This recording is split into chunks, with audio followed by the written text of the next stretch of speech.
everyone. Welcome back to AIMBOT, the GDQ show all about FPSs, shooters, third person, that kind of thing. Bunch of really good runs coming up tonight. Bit of a boomer shooter night, and I'm pretty excited as I've been playing through a lot of these. I never played through Quake or Doom until like last year, so I really like seeing speedruns of them because it's fascinating to see the stuff that I struggled with get destroyed. Two quick announcements before we get started. Frost of Tales 2023 prize submissions are open until February 20th. Go to gamesdonequick.com for more info, or use !prizes in Twitch chat to help submit. And Unapologetically Black and Fast is coming up this weekend, February 11th to 12th. Celebrate Black Excellence and speedrunning. !UBAF in Twitch chat for more info. So, we've got Moody. I'm going to first with Quake. Take it away. I'm so excited for this. I love this run. Thank you so much. I'm very excited as well. Good evening, everybody, or good morning if you're European. My name is Moody. I will be doing an easy run through all of Quake. Basically, easy run means just run through like an any percent on the easy difficulty, and that's it. And I think I'm not going to waste any time. Let's just jump right into it. So, on a countdown, 3, 2, 1, go! So right out of the bat, the general speed tech of this game is going to be bunny hopping. More specifically, power bunny hopping in a lot of places in the game. Basically, it's just an evolved technique of regular power bunny hopping, where we tap the forward key every single time we are about to land on the floor for power bunnies, and that actually helps us keep more speed from strafing. And that was the first level already done. On to E1M2. Here's gonna come our first long jump. We're gonna get to the silver key early without activating the bridge. Very nice. We're gonna pick up this armor here that is gonna help us stay alive for the rest of this episode. I'm gonna do this in chronological order, so we will be going through episodes 1 to 4. Usually you can pick whatever order you would like to. People usually start with episode 4, and here comes... Oh no! One more try. Oh, I'm not getting it. Okay, you know what? I want to keep this single segment. Even the best mess this up, don't worry. But I feel ashamed right now. So yeah, that's the classic grenade jump that I couldn't show off. I'm terribly sorry. Don't worry, there will be more opportunities coming up, like right now. And instead of doing the old-fashioned flip the switch and go up the elevator, we are going to lure a zombie over here. Hopefully it works. This is the biggest RNG element in the whole run. Oh, come on. Come on. Be nice to us. Come on, be nice. Oh. He really is feisty. Oh, we got one coming in. And smash. Basically what happens there is that the lift door gets blocked by the zombie, and the zombie gets gypped. And we can go outside and collect our... well, basically a very well hidden secret. Oh man. I'm not getting these grenade jumps, am I? Don't worry, I have a backup. If the knights would like to... Ooh, but I'm really far. Okay, I need to restart this. At least we'll get another shot at doing this one. Okay, there we go. That's actually a very difficult trick to execute. You might be wondering, why am I shooting my shotgun every time I want a grenade boost? And the reason why is that it actually helps me time my jumping perfectly. Because you cannot just boost with the grenade alone. You actually have to jump for it in order to reach sufficient height in most cases. And I got extremely unlucky with the lava gods as well. That is a very random occurrence in the run that can happen. And it has cost me a good run before. So that's just very unlucky. Here's a Chthon, or I'm not sure how to spell his name. And that's basically the only boss in the game. There's not going to be too many bosses. Anyway, on to episode 2. To the shortest level in the run.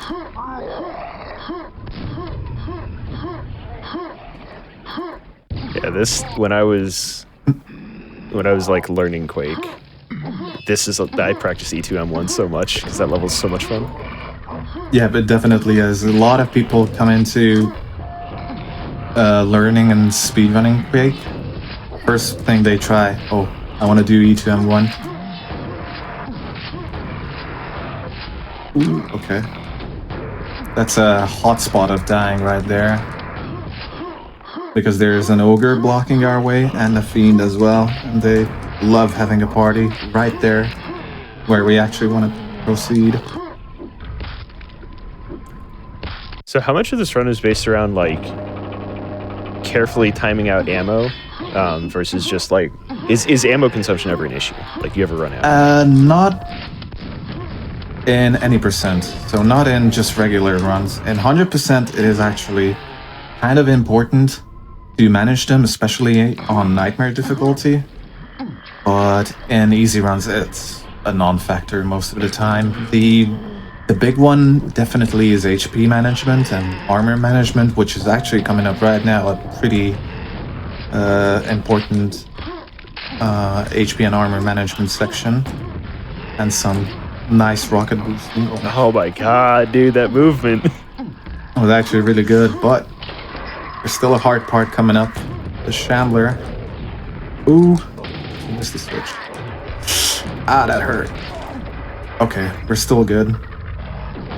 So I need my armor to be at least 59 here when I exit the level, so I can perform a quicker strategy here, which saves about 5 seconds. I'm going to actually reload that because that's not where I want to be. Ooh, almost. Ooh. Don't worry, I have the power of quick saving as well on my side. Usually in single segment runs, you wouldn't be able to do this because as soon as you reload a quick save, you're basically done because the demo stops recording and you have to start all over again. That's interesting. Is that just like a legacy holdover rule or? It's a holdover. It's basically we still have SDA as the main leaderboard, so it's not just speedrun.com. Mm-hmm. And all demo submissions must be done single segment, so it cannot utilize. Oh god, actually a mistake I didn't mean to make. But yeah, every demo has to be single segment. Well, not utilize quick saves, and if someone were to utilize quick saves, the demo would just stop recording. So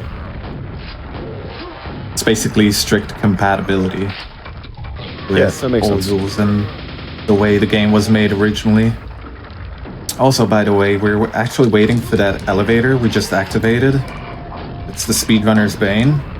But while we're waiting, we're gonna pick up the lightning gun. We're gonna do a cool magic trick with it if speed allows us to go there. So look at the top right now. And as you can see, that counter went from 6 to 7. That means we've actually killed an enemy on the map. You can guess which one it is. Huh. I saw Reds do that. I was like, why are they doing that? I had no clue. It's actually a somewhat precise lineup, but once you learn the lineup, it's all good. But yeah, we basically killed the Vor waiting for us at the end of the level. And that allows us to grab the rune early and we can exit the level. So coming up, episode 3. Movement heavy. this first level. Then we're gonna get an early grenade launcher on the second level.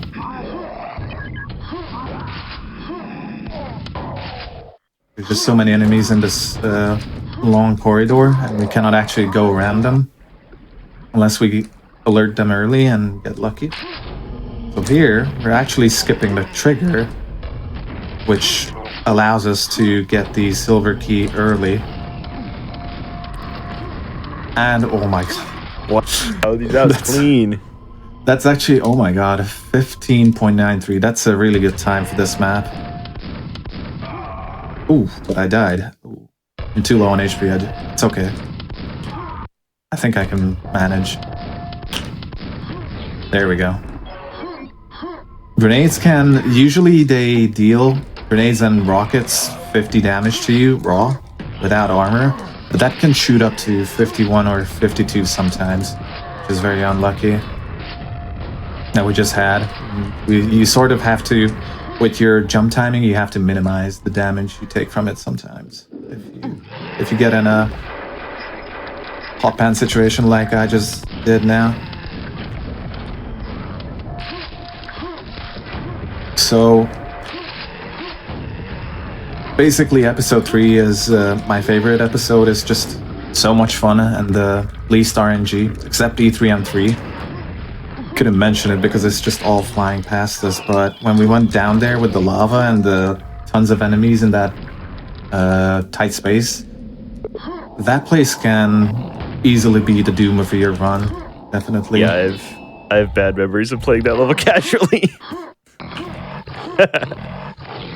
Now we are going to hit a trigger here from below, which we're not supposed to trigger until we've played past a pretty decent chunk of the map.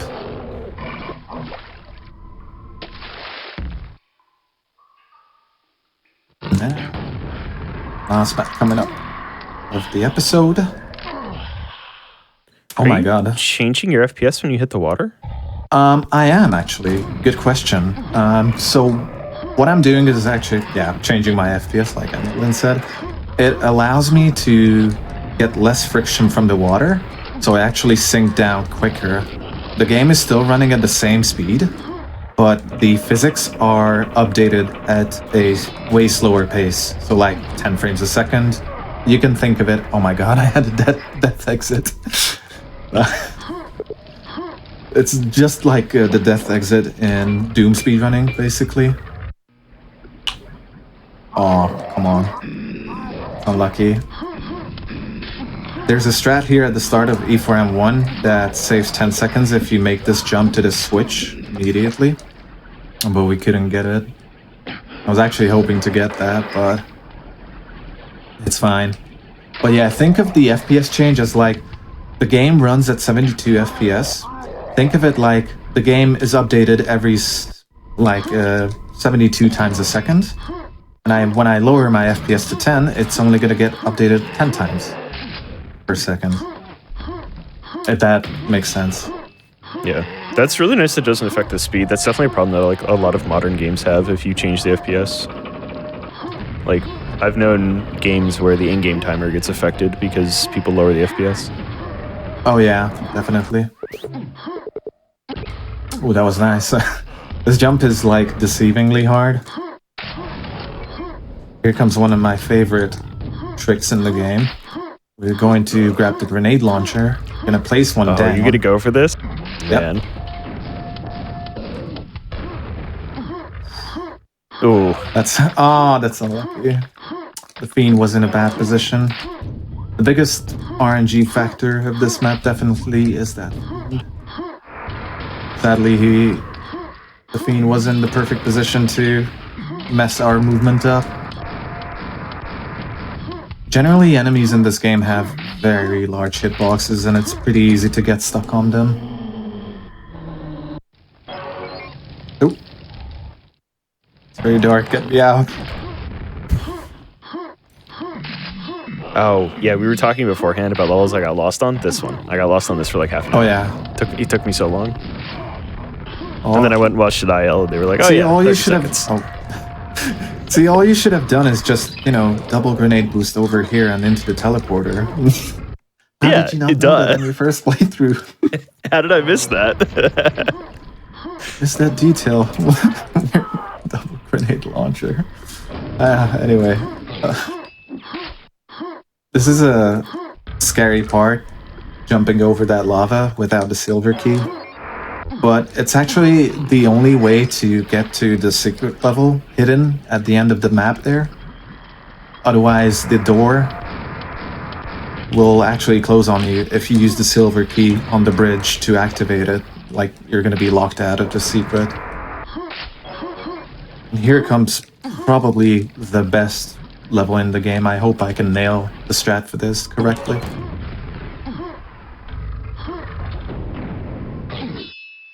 This is going to be rocket jumping galore. Alright, let's go.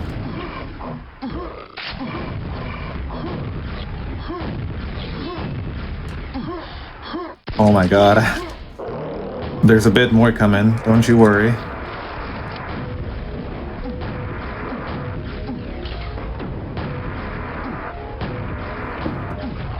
And that's a 33 right there. Oh my god, dude, the clean movement. Holy moly. That was actually really good. I'm really happy with that. That's basically the most fun you can have speedrunning Quake, I think. In my humble opinion, it's just the best.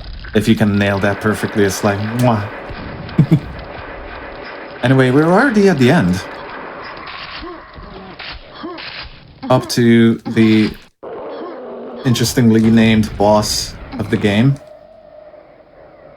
We won't question Sandy or Romero or whoever had this idea, but yeah, we're just gonna sit here and wait for that little thing to go into shut.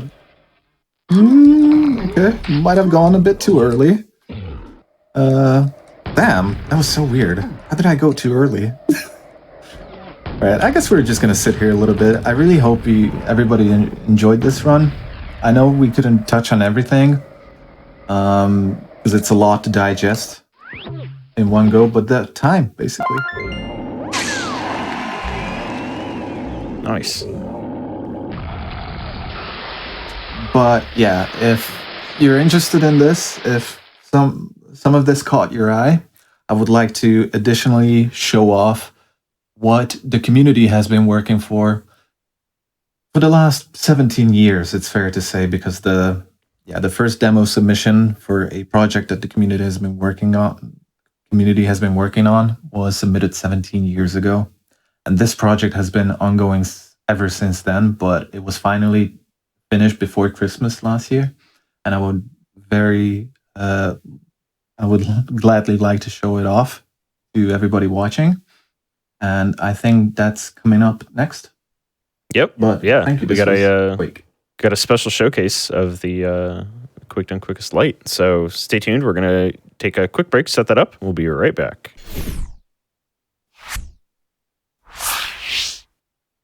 All right, welcome back, everyone. Quick break to get this set up, but we have a treat for you. Moody's gonna show off and talk about Quake Done Quickest Light. All right, thank you. Yes, I will be talking about Quake Done Quickest Light, a project that has been in the works for 17 years, and a lot of effort has gone into this project. And yes, I guess I will just show it for you. This is basically the same that I've just done in one sitting. So just an easy run through all of the game, but much faster. So don't blink or you'll miss it. All right, in 3, 2, 1, go.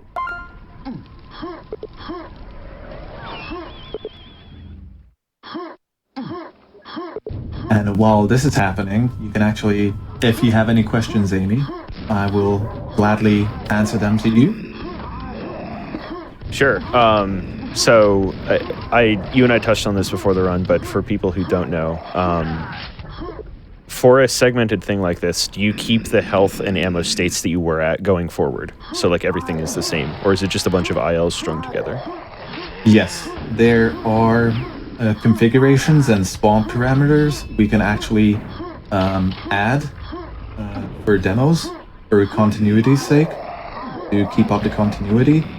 But for a few levels, when only time matters and health, armor, ammo, and weapons don't matter, we usually can just start on them. Basically, pistol start just like in Doom, except we start with a shotgun.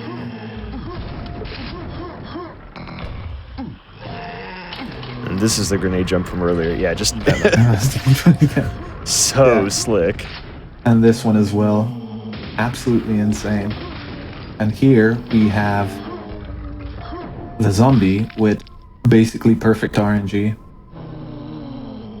Already coming in. It's the switch and finishes the level perfectly.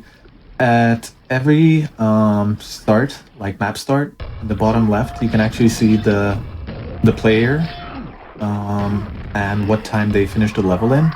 You can see that they're all like high on the second, like on the decimals. That's because we actually time these segmented runs to the full second, but we round them down. So just like in Doom, classic to the second in-game timing. And this is actually not finishing on 1 HP. Yeah. So you mentioned you did a segment for this. It's coming up a little bit later. How long did that take you to record for something like this? I got extremely lucky.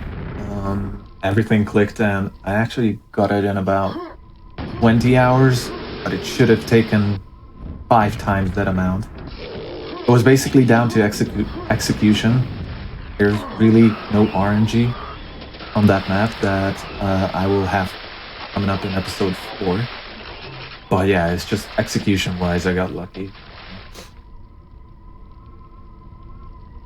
And as you can see, at the end of every episode, it's gonna look like this. We're gonna show off what map it was, who performed, and what time.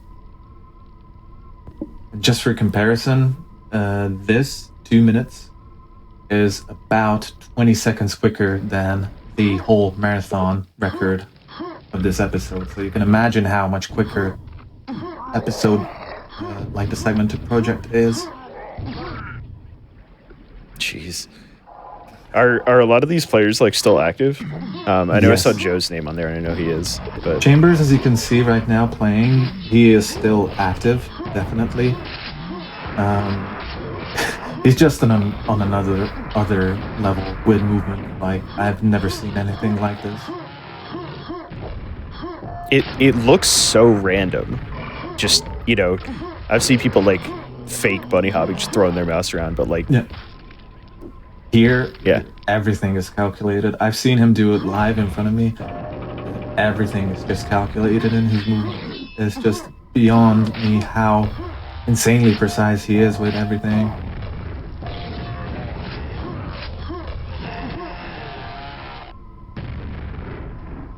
it's astonishing. So you said it took you 20 hours and that it should Yes. have taken longer.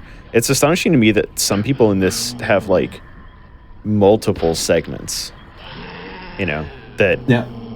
I think what was it, Jukebox had like 3 in E1 Yeah. or something like that. Just wow, the time that people put into these is so wild. Some demos, like I know Juke grinded E3M3 for like half a year or something like that. Ridiculous. Yeah, In a lot of the- these demos too. Of making these, do you ever find optimizations that you like didn't know about? Not really, I think. Maybe just optimizations on how to do that certain demo better. But yeah, when you're starting to push the game to its absolute limits, you start finding things that you haven't really realized before.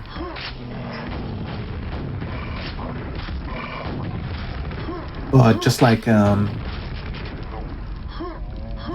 any other old speedrun, just like Doom or let's say Half-Life, there's not much room left for optimization because every trick has been found out, and Quake is generally a well-made game in terms of, you know, how much you can break it, because all of this we're seeing right now is just speed tech.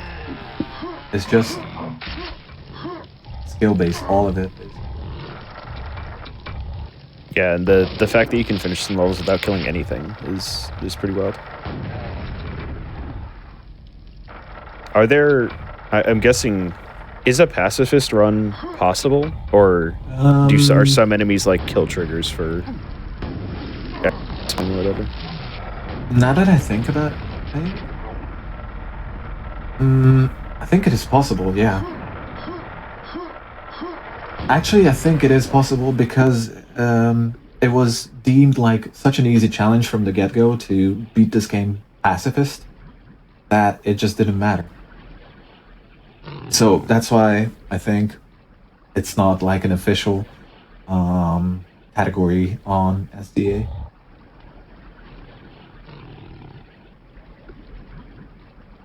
Brain Fluid making his first appearance in the run with his only demo. Also took him quite a long time because basically he actually had to post a time that matched the task to the second. Oh my god. And also because there's so much downtime waiting for the elevator, I actually had to do cool stuff. Oh, that is happening. Yeah, this demo was ridiculous as well. I tried this so hard to get this trick that makes this demo special, and I couldn't after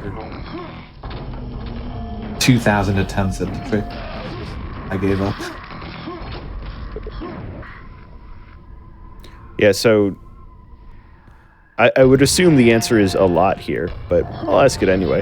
How much of this is like marathon unsafe versus just they're hitting everything first try? I would say 99% of it is marathon unsafe. These might not be even safe for ILs. But oh, so they're really just pushing it. They're really just yeah, okay. I mean, jokes aside, most of these are, a lot of the early levels are basically ILs. Like, for example, E1M1 done by Jukebox was done in 2019. And basically, that's the starting map. So we could just use that demo. The only one in existence that is a 19 on E1M1. Wow. Because nobody has gotten it since he got it. Took him, what, I think 70,000 attempts? Not 17, 70,000 Holy attempts. moly. Here comes the FPS trick. It's Maxim. Connor Fitzgerald, who recorded this demo, actually used the FPS trick to abuse these wind tunnels as well, to stop early on them. It's kind of finicky.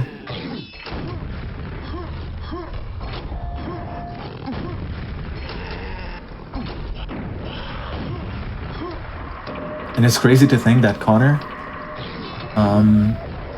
started this, I don't know how many years ago, and he's still around us as a lot of the old guys from back in the, apparently, the golden age of Quake speedrunning, like early 2000s, late 90s. And quite a few people are still around from that era. You can imagine how much love they have for this game. Yeah, do you know if the like oldest run in here is? Is it that 2019 run? Ooh, thinking right now. I think it's E2M1 because it's been a 7-second run.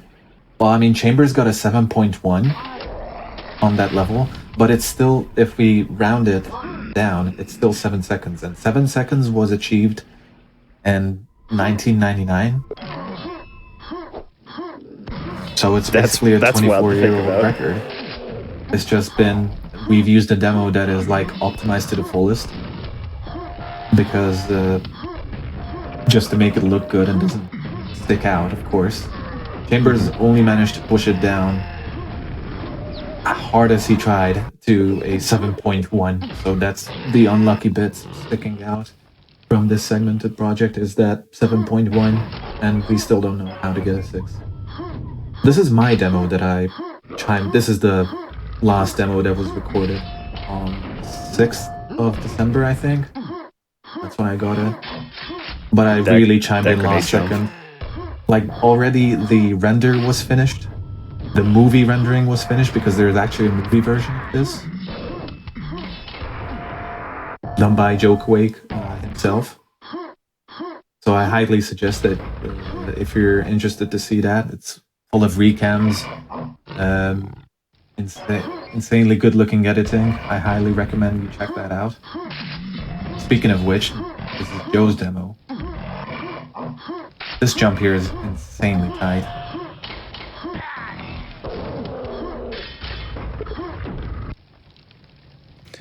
Oh yeah, just 17 seconds, easy. Just do that. This one's even more ridiculous. Chambers jumping at a million miles an hour and then gets that grenade off the Death Knight. Ridiculous.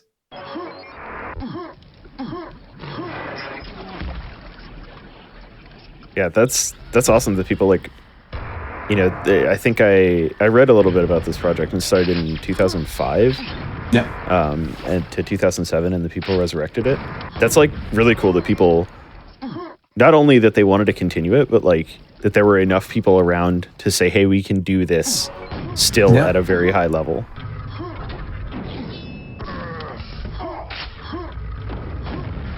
Now, if you found mine impressive on this level, you're gonna find it. There's no words to describe this one. This is my favorite demo of the whole project.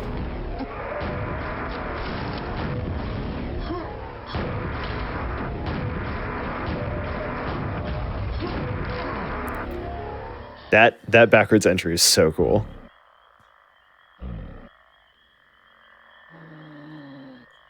Someone in chat asked, were people speedrunning Quake as soon as it came out? I would assume so. Yep, they were. Quake. They were. Yeah, because Quake Done Quick was that was the start of SDA, right?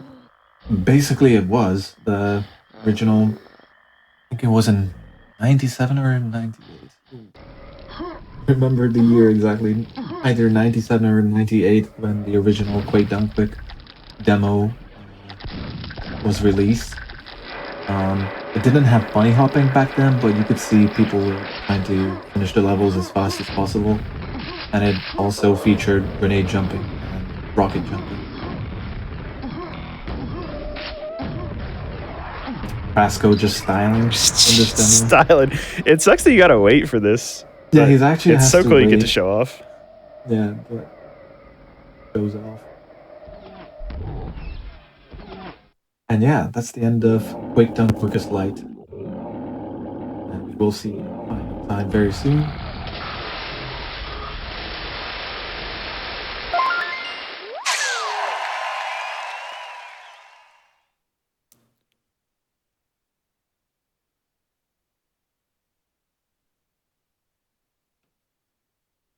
$10 minutes and 9 seconds. So basically a good 4 or 5 minutes quicker than the run I just performed. And yeah, it's ridiculous. And I'm really happy I was a part of this segmented project. Even though I chimed in pretty late, I was following what people were doing, watching the demos, being amazed, seeing all of them. I just couldn't wait to show it off to other people and tell them, like, look at this. Oh my God, this is crazy. Because it has to be, kept a secret.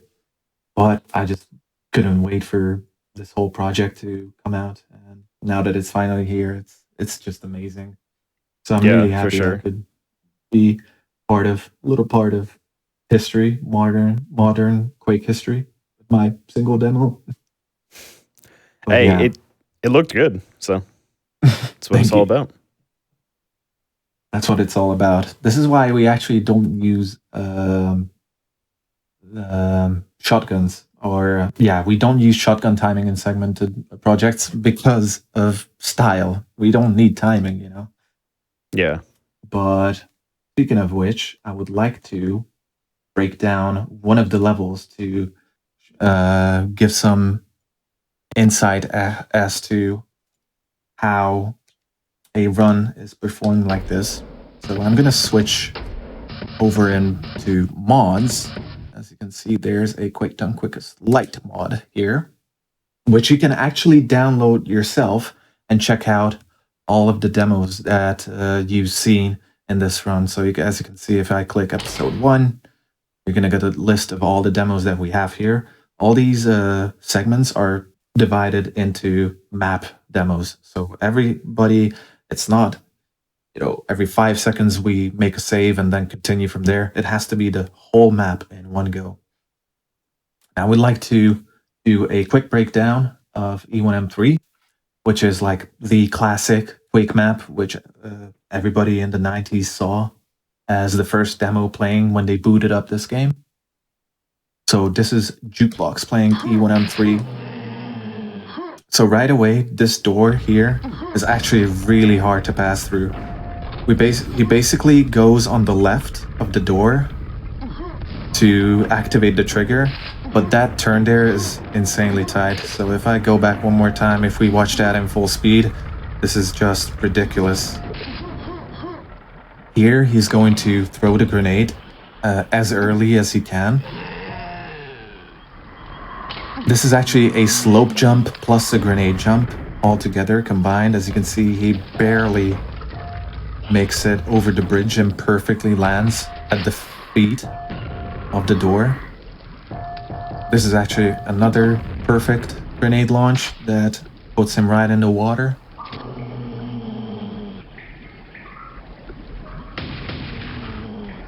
And coming up is just the RNG zombie. So these zombies actually have completely random. It cannot be determined what movement pattern they will take.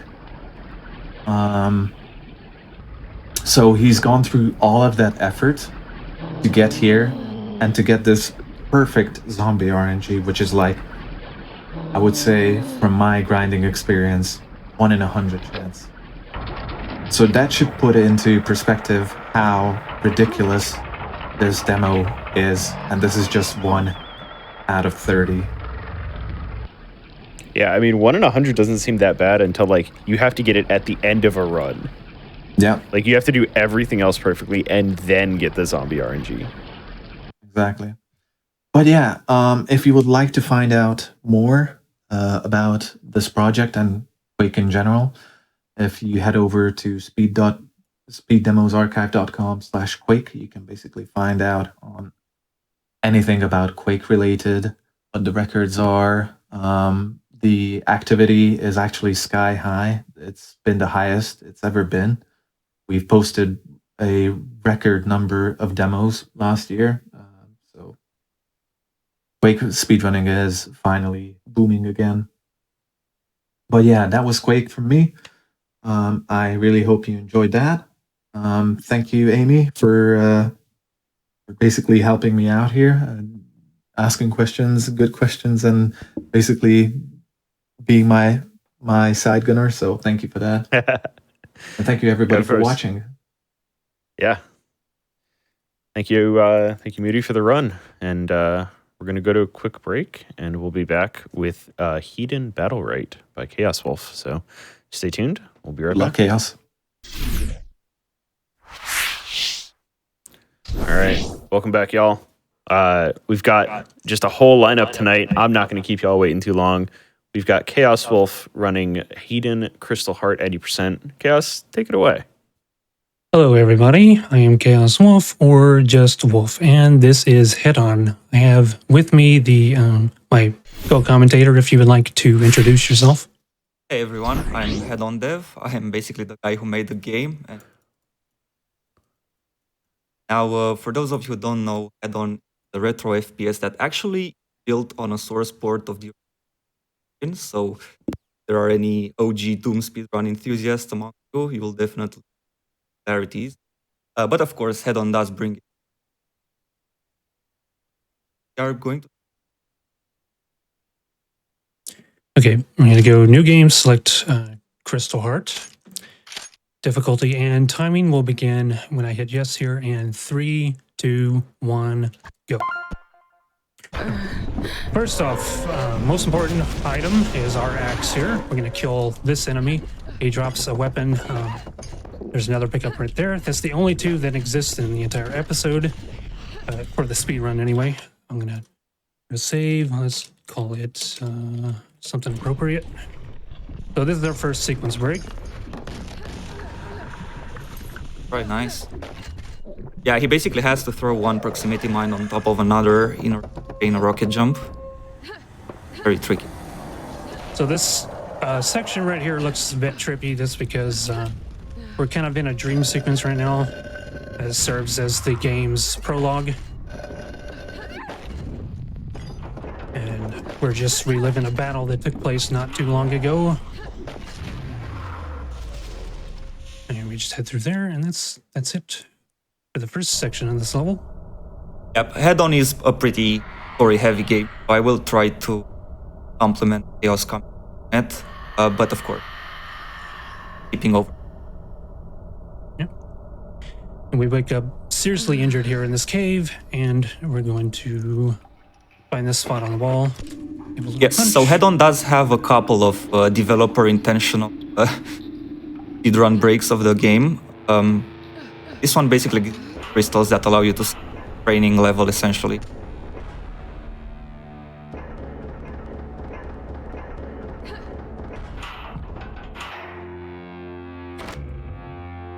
So I'm going to recover my axe now, and as I mentioned earlier, this is our main source of speed tech. Basically, whenever you use the alt fire and toss the axe, it throws you forward a little bit.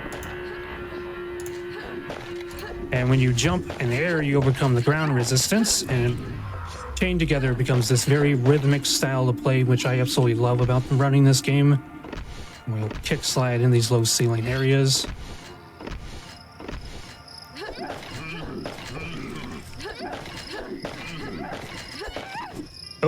And you never at any point do you want to lose this axe. Yeah, the axe jumping is like critical. There are replacements, but they're few and far in between. I'm going to grab that healing, and this is the end of the first level. Yep, there we go. We're coming up on the plaza, which is like basically the hometown of your protagonist. So yeah, as you have noticed, you do play as a half-orc, half-demon sort of Amazonian warrior, and you're essentially trying to save your hometown from a cultist invasion. And this is actually the first level where you have to deal with puzzles, but of course Wolf will be skipping a few of those. It's basically kind of like a crafting system. You collect some things and make something, and that allows you to progress. But we know some skips to get around that. So I'm going to head into this area, turn on these two switches, bust through that ball. Yeah, another thing about Hedon is that oftentimes it has branching paths, so it's always interesting to see how speedrunners optimize their run, because it's sort of like trying to solve a Rubik's cube of like possibilities. Yeah, moving through the water is the same as like a low ceiling area. You just touch the bottom and kick slide through. And here coming up is what I call the pain chain, because it's an old engine, guys. Come on, give it some slack. But hey, you did it first time. it can very easily cause you to slip off. And you're just barely even touching your mouse. Well, that guy let me through and stepped out of the way. What a gentleman. So what I'm doing is a kind of a new strat that we're doing now. We used to jump on a guy's head and sequence break, but now we're instead grabbing these scrolls. I'm gonna do a quick safety save just in case. And there we go, easy. So we just did a little bit of sequence breaking and grabbed the key, and now we're going back down and head to a combat sequence. I'm gonna grab some extra ammo in here. Normally this is blocked off. I guess you got lucky this time. You still have to go through this arena sequence though, so there's no skipping this one.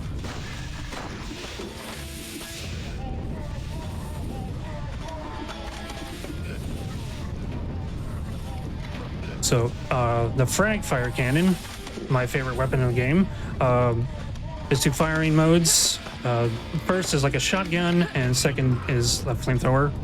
Very effective against these low-level cultists, but the Cerberus are very fire resistant, so we have to use the primary. Demons in general are resistant to fire. It pays off to know which resistances the monsters have.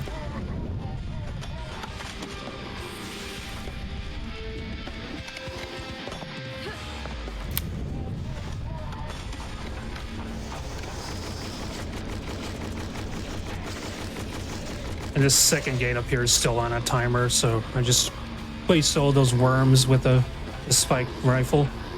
Once this gets about halfway, I do a time stop. One of the artifacts you can, or power-ups you can get. You don't ever want to throw your axe whenever the time is stopped, because anything that leaves Zan's hand will also be stopped. And there we go. That's the second map. The barracks has, it's probably the hardest trick in the whole speed run, involving some rocket jumps. And okay, unfortunate. So we could have skipped going around there with one of the magma scrolls that I just used, but I didn't quite get it. And I've got to save the last one for the trick. So we're gonna lower that elevator, go back through and clear out some enemies, because we're gonna come back through here very shortly.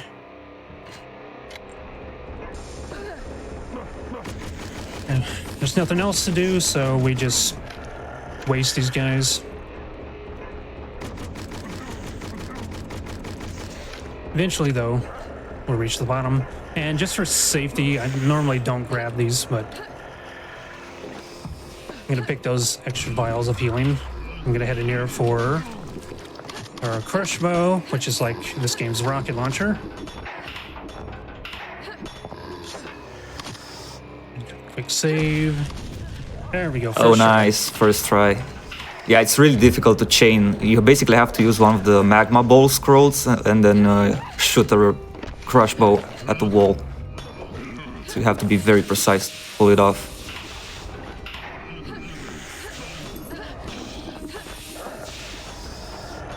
All right, we just got another thing to turn on, and then we can head through the gate for another combat sequence.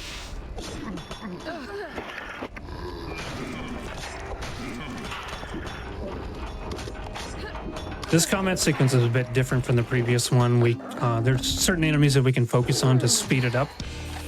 So first I'm going to aim for these two warlocks. And then we're going to focus on the guys in the black robes. They're called initiates. Of course, the crush bow is amazing at taking them out quickly. And that's basically what you want to do here. You want to take them as quickly as you can.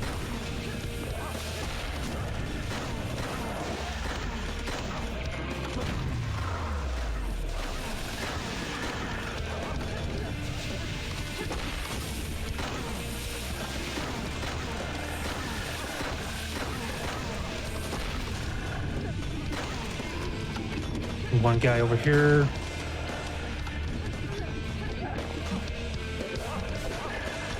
That all of them? There we go. I can tell what kind of pace I'm on based on the music. That was very, very optimal. Based on the music, that was like world record speed right there. We just followed this along. It's basically like the bath area, the bathhouse, and then we'll come along to this boiler.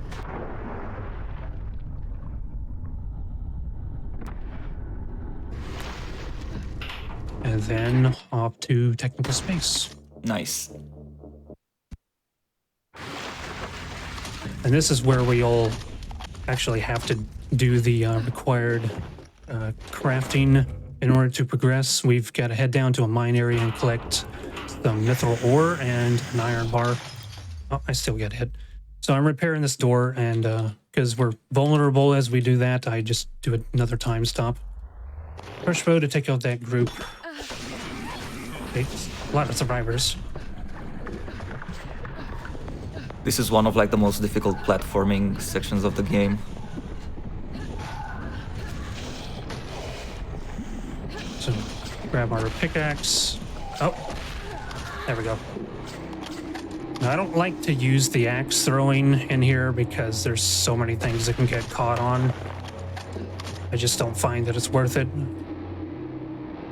So yeah, basically now we have to gather like 5 lumps of mithril ore from this place, and we'll have to craft a particular item. So that was... There's another ore piece right there, and then we'll... Oh, I'm just facing the wrong direction. Wow. I That's a bit stopped the unfortunate. door. Okay. I was confused for a moment. So we got one more to collect.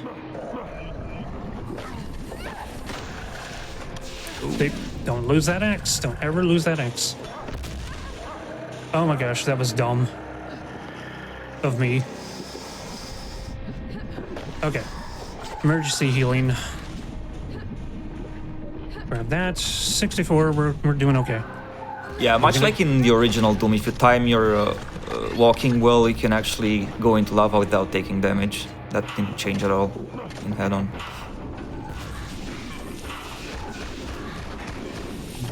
So we put the iron bar in, and it eventually spits out an iron key.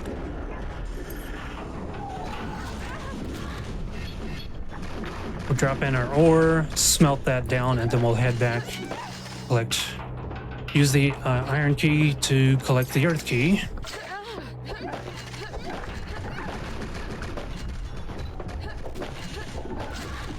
Grab the bar, and then we head in here for the blacksmithing plans and the mold. So that was the gear mold. It's gonna smelt it down into this like briefcase looking thing, and we'll take it over to the workbench,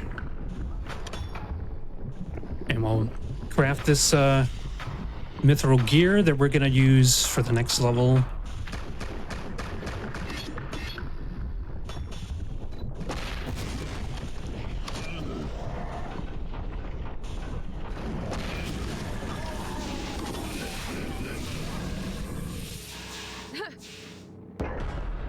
Okay. Now, because we gotta wait for that to blow up and then the screen to fade out, I gotta dodge these projectiles, and we got a Cerberus that's wants to munch on me. Okay. Hold them in complete darkness. The Grove is basically starts off. This is Plaza, but now we're going this way. And You're essentially going back. Yep. So far, our protagonist is essentially trying to reach the survivors of her forces. She's trying to like boot up a portal. So I just grabbed an Amulet of Shadows. Using that, we go like 30% faster, and we become partially invisible. And also worth noting, this track is by Alexander Brandon, the composer for Unreal, the game, not the engine, and Deus Ex. So Yeah, it's an amazing soundtrack. And it's a great soundtrack for the tonal shift of the game at this point, because it's, our protagonist is finally getting the upper hand on the enemy invasion. And she's getting closer to her goal.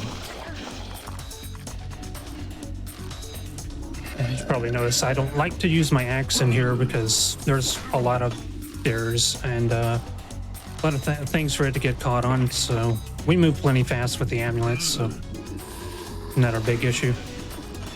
Right about in here, I time stomp again once we see the row of shield maidens.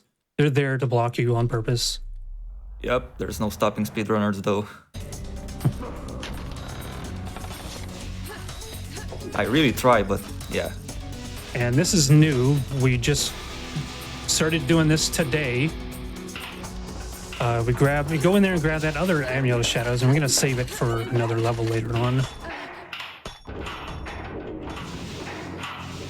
So through this switch, and we have another combat section. This is the last one that we do for the speed run. This enemy right here that I just shot, they're called the Forge Elemental. They're basically like a combination between a Pain Elemental and a Cacodemon. So they spawn enemies and also shoot big fireballs.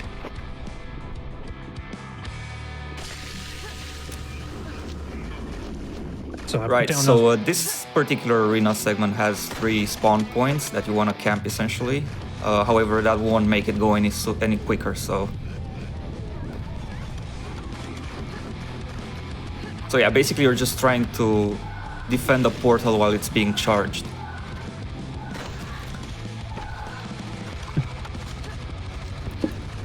For these segments, is there like a way to get out of bounds and skip them, or is it just entirely trigger based on how many enemies die? When Yeah, it's trigger-based. When it comes to out of bounds, GZ Doom is very, very solid. It's hard to get out of bounds.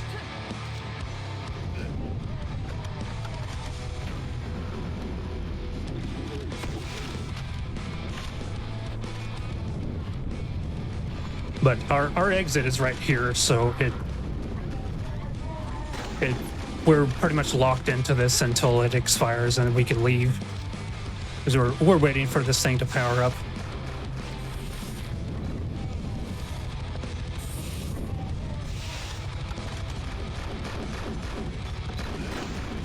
The bane of speedrunners, unskippable auto-scrollers.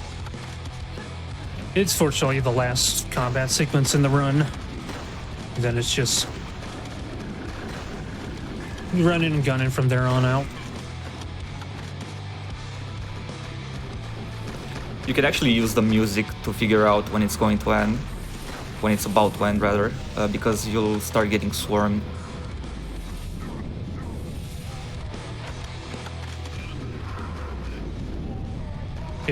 Eventually, it'll spawn nothing but the more basic build. In fact, I think it's starting.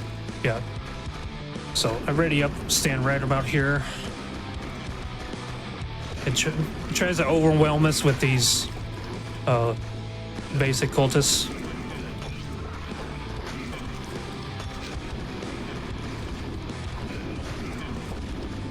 Eventually the screen will shake and everything dies.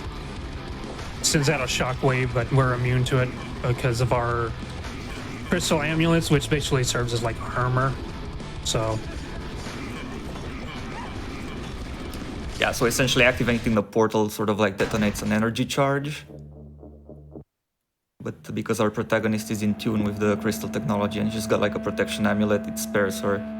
So right now we're coming up on a level which is a bit more different. It's like more of a spooky / walking sim type of level, which was intended like a break to mark the beginning of the second half of the game.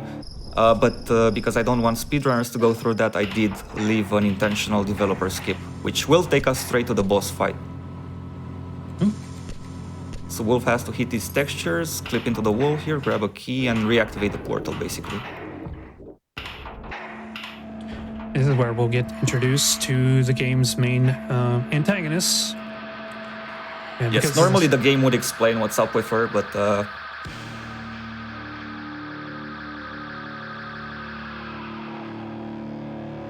That's really cool that you put that in for speedrunners. It's just something so small that like helps the replayability a ton. oh yeah, absolutely. So yeah, you're essentially having a mind battle with her because she's like an elven sorceress that's very, very well versed in the mind magic arts. Now, normally this boss battle would take a lot of time, but speedrunners usually nuke her. Yeah, they nuke her with the axe and a potion of might, which increases her damage significantly. There we go. So yeah, some of the bosses in Hedon are like pathetic when done by speedrunners. This is the dream sequence, so everything we pick up doesn't matter. So I just like to find all the axes and set them free. So Mithril escapes through that crack in the sky. And we just sit here, jam out until eventually the teleporter comes up.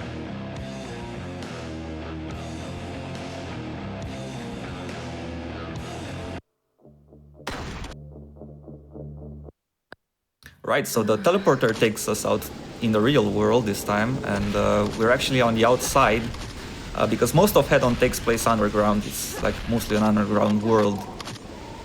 But this, I believe this is Chaos's favorite level. Optimally, you want to take 3 shots to get up to the top, but I was having some trouble. Yeah. Another Alexander Brandon track here that plays. I could launch myself up to the top there, but it wouldn't matter because that door will not open until the platform reaches the top. So instead, we just enjoy the music as we admire the view. Yeah, actually, back when I was painting these, because Hedon is a basically hand-draw game, I was thinking about having this sort of like vista that speedrunners couldn't skip, so I had to force them to watch through. And of course, this outpost doesn't seem to have been spared of the cultist invasion. So we're back to beating up the baddies.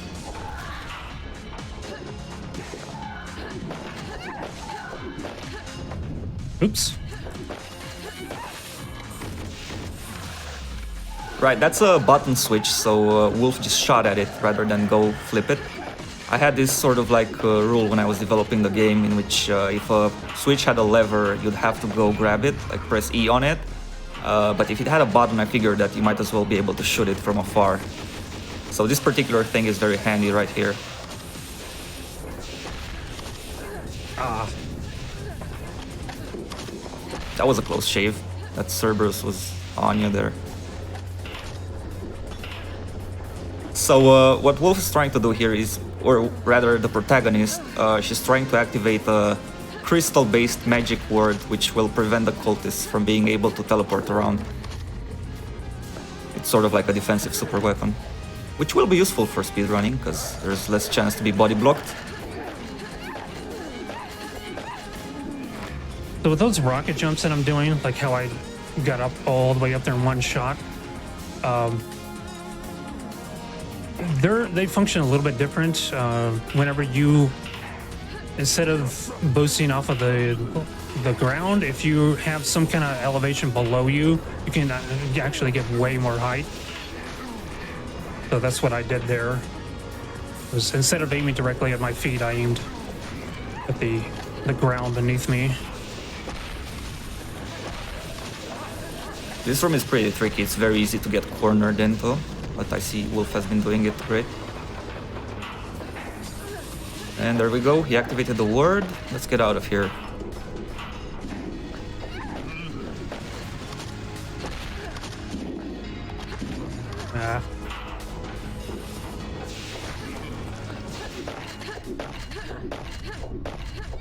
And we're coming up on the second level that's going to happen outside of the caves. This one's gonna be a snowy one. And this is where I'll use the amulet of shadows that I've been holding on to.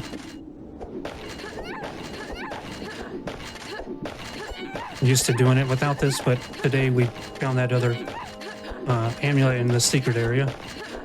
So I was practicing this route off stream. Yeah, so this level basically has a bridge here that you need to fix by finding some materials, but you can easily skip over it if you're a speedrunner. Also more or less intentionally left in by me. And right there we're getting a Choker the Beast. Would you like to explain what that does? Yeah, so Hedon has a bunch of consumables, as you might have noticed, and the Choker of the Beast essentially shrouds you in an aura of fear, which essentially causes enemies to run away from you. And it also gives you a life drain effect, so it's very handy for speedrunning, because it removes the chance of getting body blocked or ambushed by the enemies.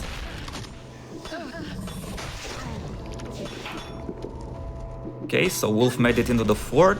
He now has to craft a lever in order to open the main gates of the Barbican and grab a key in there.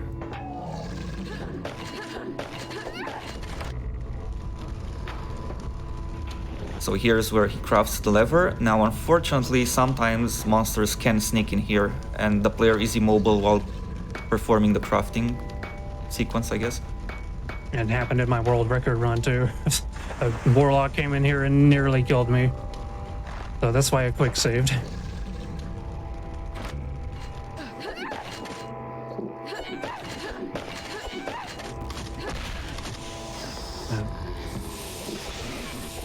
Now we can finally get inside the fort here. I'm taking her out. She's too much of a threat. Okay. Down here in the tavern, we see the dwarves' water supply has been poisoned. And most of them have died off from it. Yeah, there's And this we like weird alien-like corruption that's claiming certain bits of the game. There's You one noticed it dwarf back at the left portal? alive. And unfortunately, we gotta kill him and take his key, because it's the fastest way to do it. And watch chat spam D:. Yeah, Hedon does occasionally allow you to choose certain things. You can normally save that dwarf, but you have to go for a detour. So obviously for speedrunning purposes, we won't be doing that.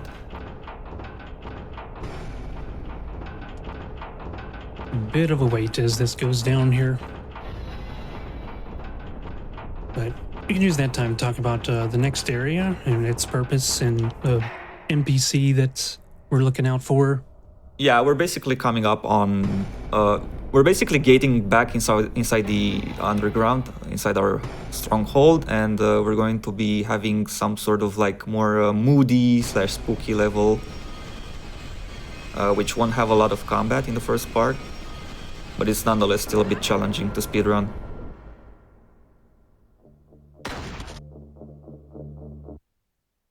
Alright, so wake up from that, and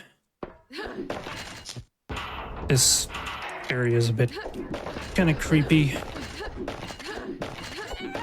Not a whole lot of fighting going on. First thing we're doing is we're gonna hoard steal from this alchemy hoard this jar of acid, which is very strong. It's like xenomorph blood. It just eats this right up. Let me get through here and grab that key.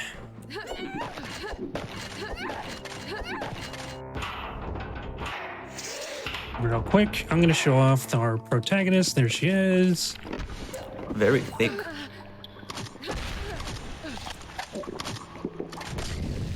Yeah, so there's no enemies around here, but Wolf will have to deal with some blisters, which act like proximity mines. They can be very painful for speedrunners, but once you know where they are, you can get rid of them easily.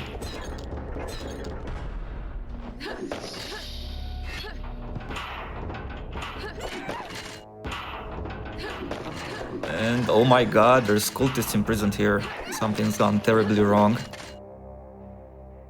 We feed this doggo. He gets really excited and kicks the key for us so we can pick it up.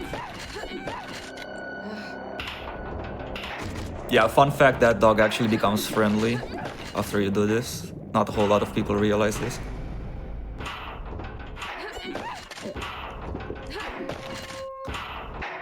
And oh no.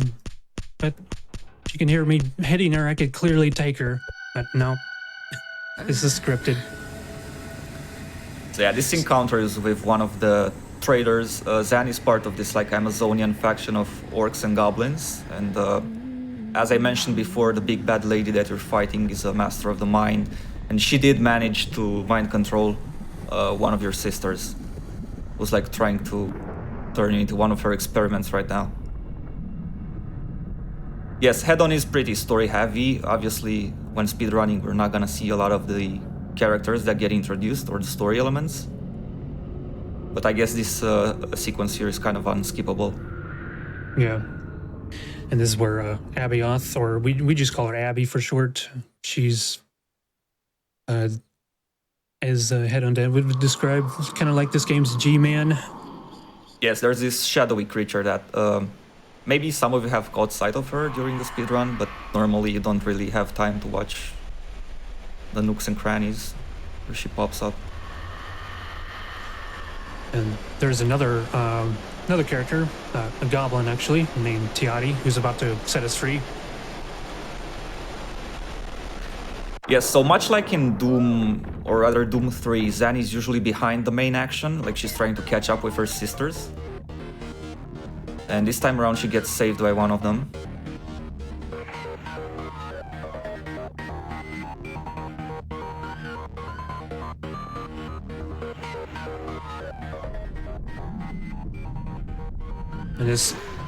And we're free of the grape soda. Now we can go and collect this key.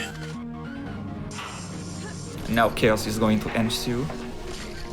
We are getting introduced to one of Hedon's most annoying enemies, which is like the latex assassins. Come on. However, they are pretty fragile, and another thing that speedrunners should appreciate about them is that every time you move towards them, they roll away, so less chance to get body blocked, I guess. We're just waiting for the door to power up. So yeah, the cultists have broken free from the prisons and now we're fighting these assassins, but we don't have time for that. We're just gonna zoom through.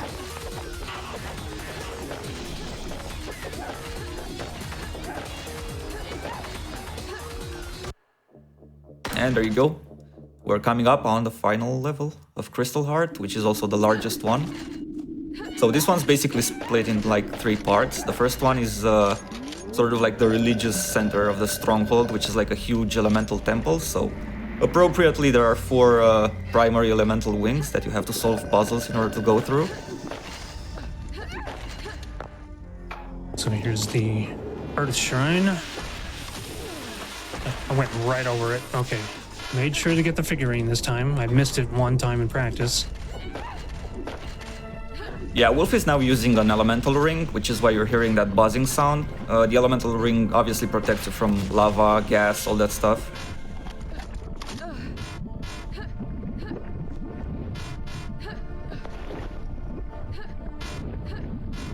So now he has to grab 4 elemental figurines and 4 elemental fragments in order to open a gate.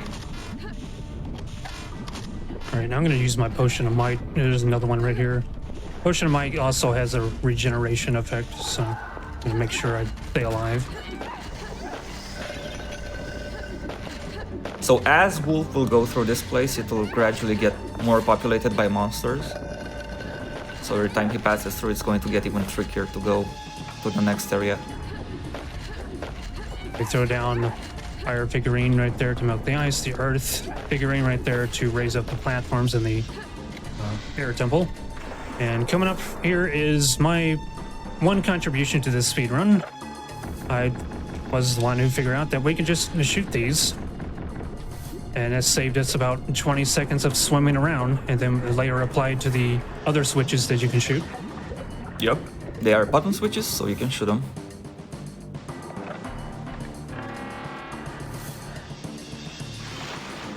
And now we'll head back Now to this the place air is gonna temple. be really tricky. Tricky platforming, so I'm gonna save right there. Yeah, much like in classic Doom, you can just sprint over platforms and sort of like not have to jump individually over them. But still, that requires a lot of precision here. Ooh, there we go, first try, nice.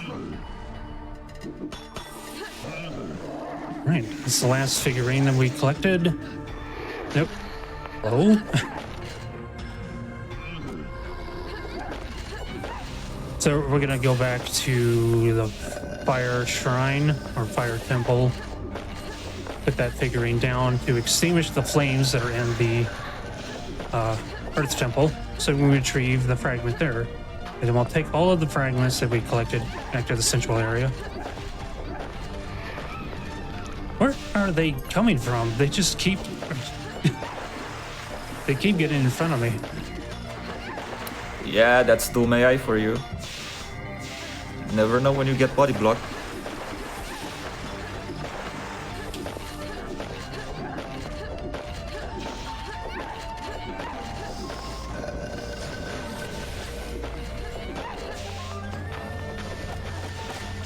And there we go, just have to put the fragments in place, use the time stop. We have to wait until that hits the door and opens up. And there's so many enemies that have gathered around, it's best to just time stop. And right here, very important. You hear that laugh? Hang out right here. Wait for that big demon to pass. There's a scripted event that will kill you instantly if you move forward too fast. Yeah, there's basically two of Zan's orcish sisters trying to hold that bridge, and once the demon gets close, he sort of like performs a huge AoE attack.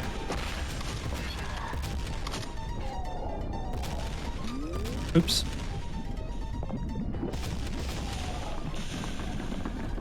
Not only does it shake the screen, it also shakes your character, so it can be kind of difficult to get in there, getting around in there. So yeah, here's so the this Cry basically like the game's BFG. Yeah, pretty much Hedon's BFG. And we finally came up on our sisters who are holding the line here. Normally you could recruit a few of them to help you, but I don't think Wolf needs that. We're just waiting for a door to open right now.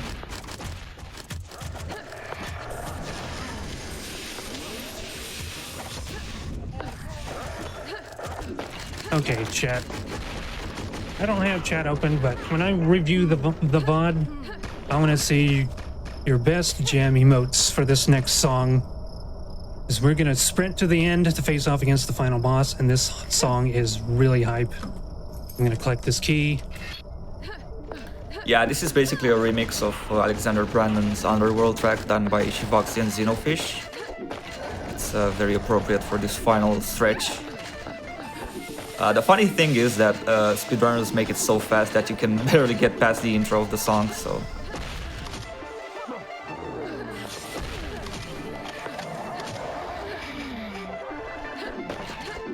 It's not yet. It's still building up.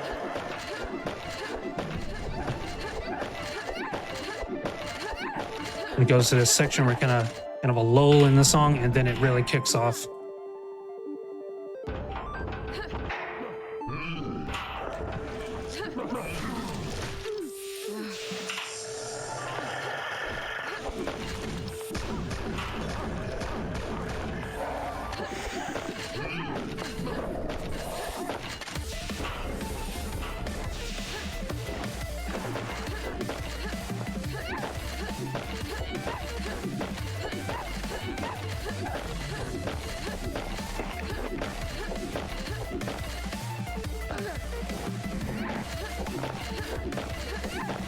And this is the Crystal Heart, which is like the final place of the level. We've been racing for it.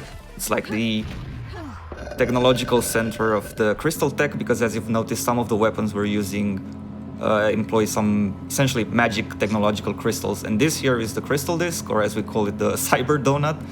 And of course, Nithriel is after it, because it turns out that she needs it in order to, let's say, go back home. I don't want to spoil this. Yeah. We'll have to play through the second episode, Blood Right, to find out. So at this point, all the power-ups that we've been holding on to, we're going to use them all and face off against this guy. The big demon that we saw on the bridge. The one I warned about killing you instantly. Yes, once again, speedrunners can make very short work of the enemy bosses, which are normally quite difficult to take out. Head-on boss fights can be quite grindy. Yeah, and just hold mouse one until you win. Yeah, he's all buffed up now. Only thing we really need to watch out is the... wow, I am peeking really bad at the end. I apologize. You just gotta watch out for the green gas.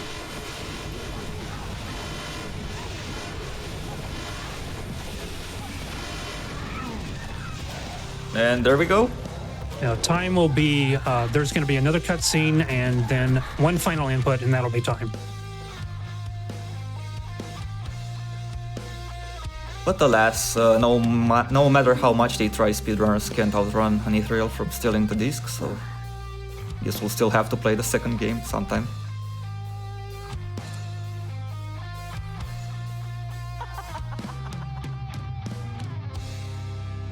And there we go. And time. Nice. So that was Hedon Crystal Heart. The second episode, Blood Right, is significantly longer, both casually and in the speedrun. That's for another time, possibly. I would like to thank GDQ for having me showcase this game. I want to give a shout out to the few of us that run this game. Scuddy, who has found most of the speed tech, and Daniel, and of course would like to thank you, Zan, for co-commentating for me and making this great game.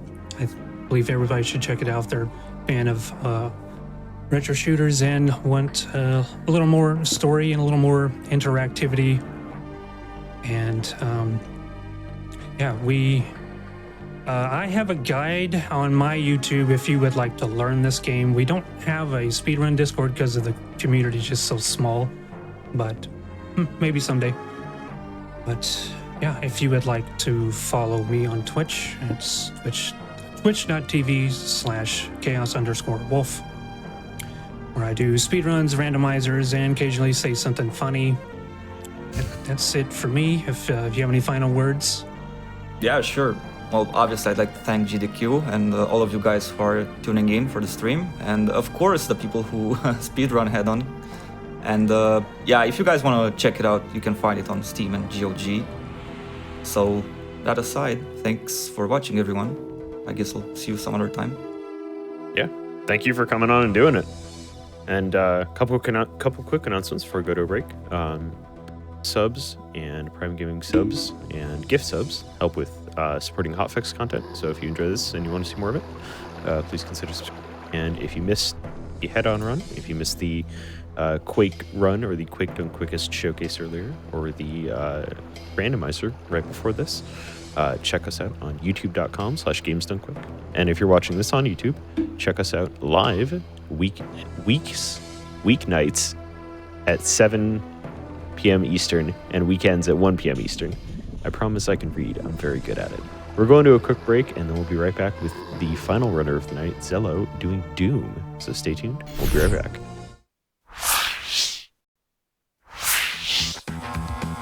All right, technical issue solved. We've got Zelo doing Ultimate Doom. Take it away.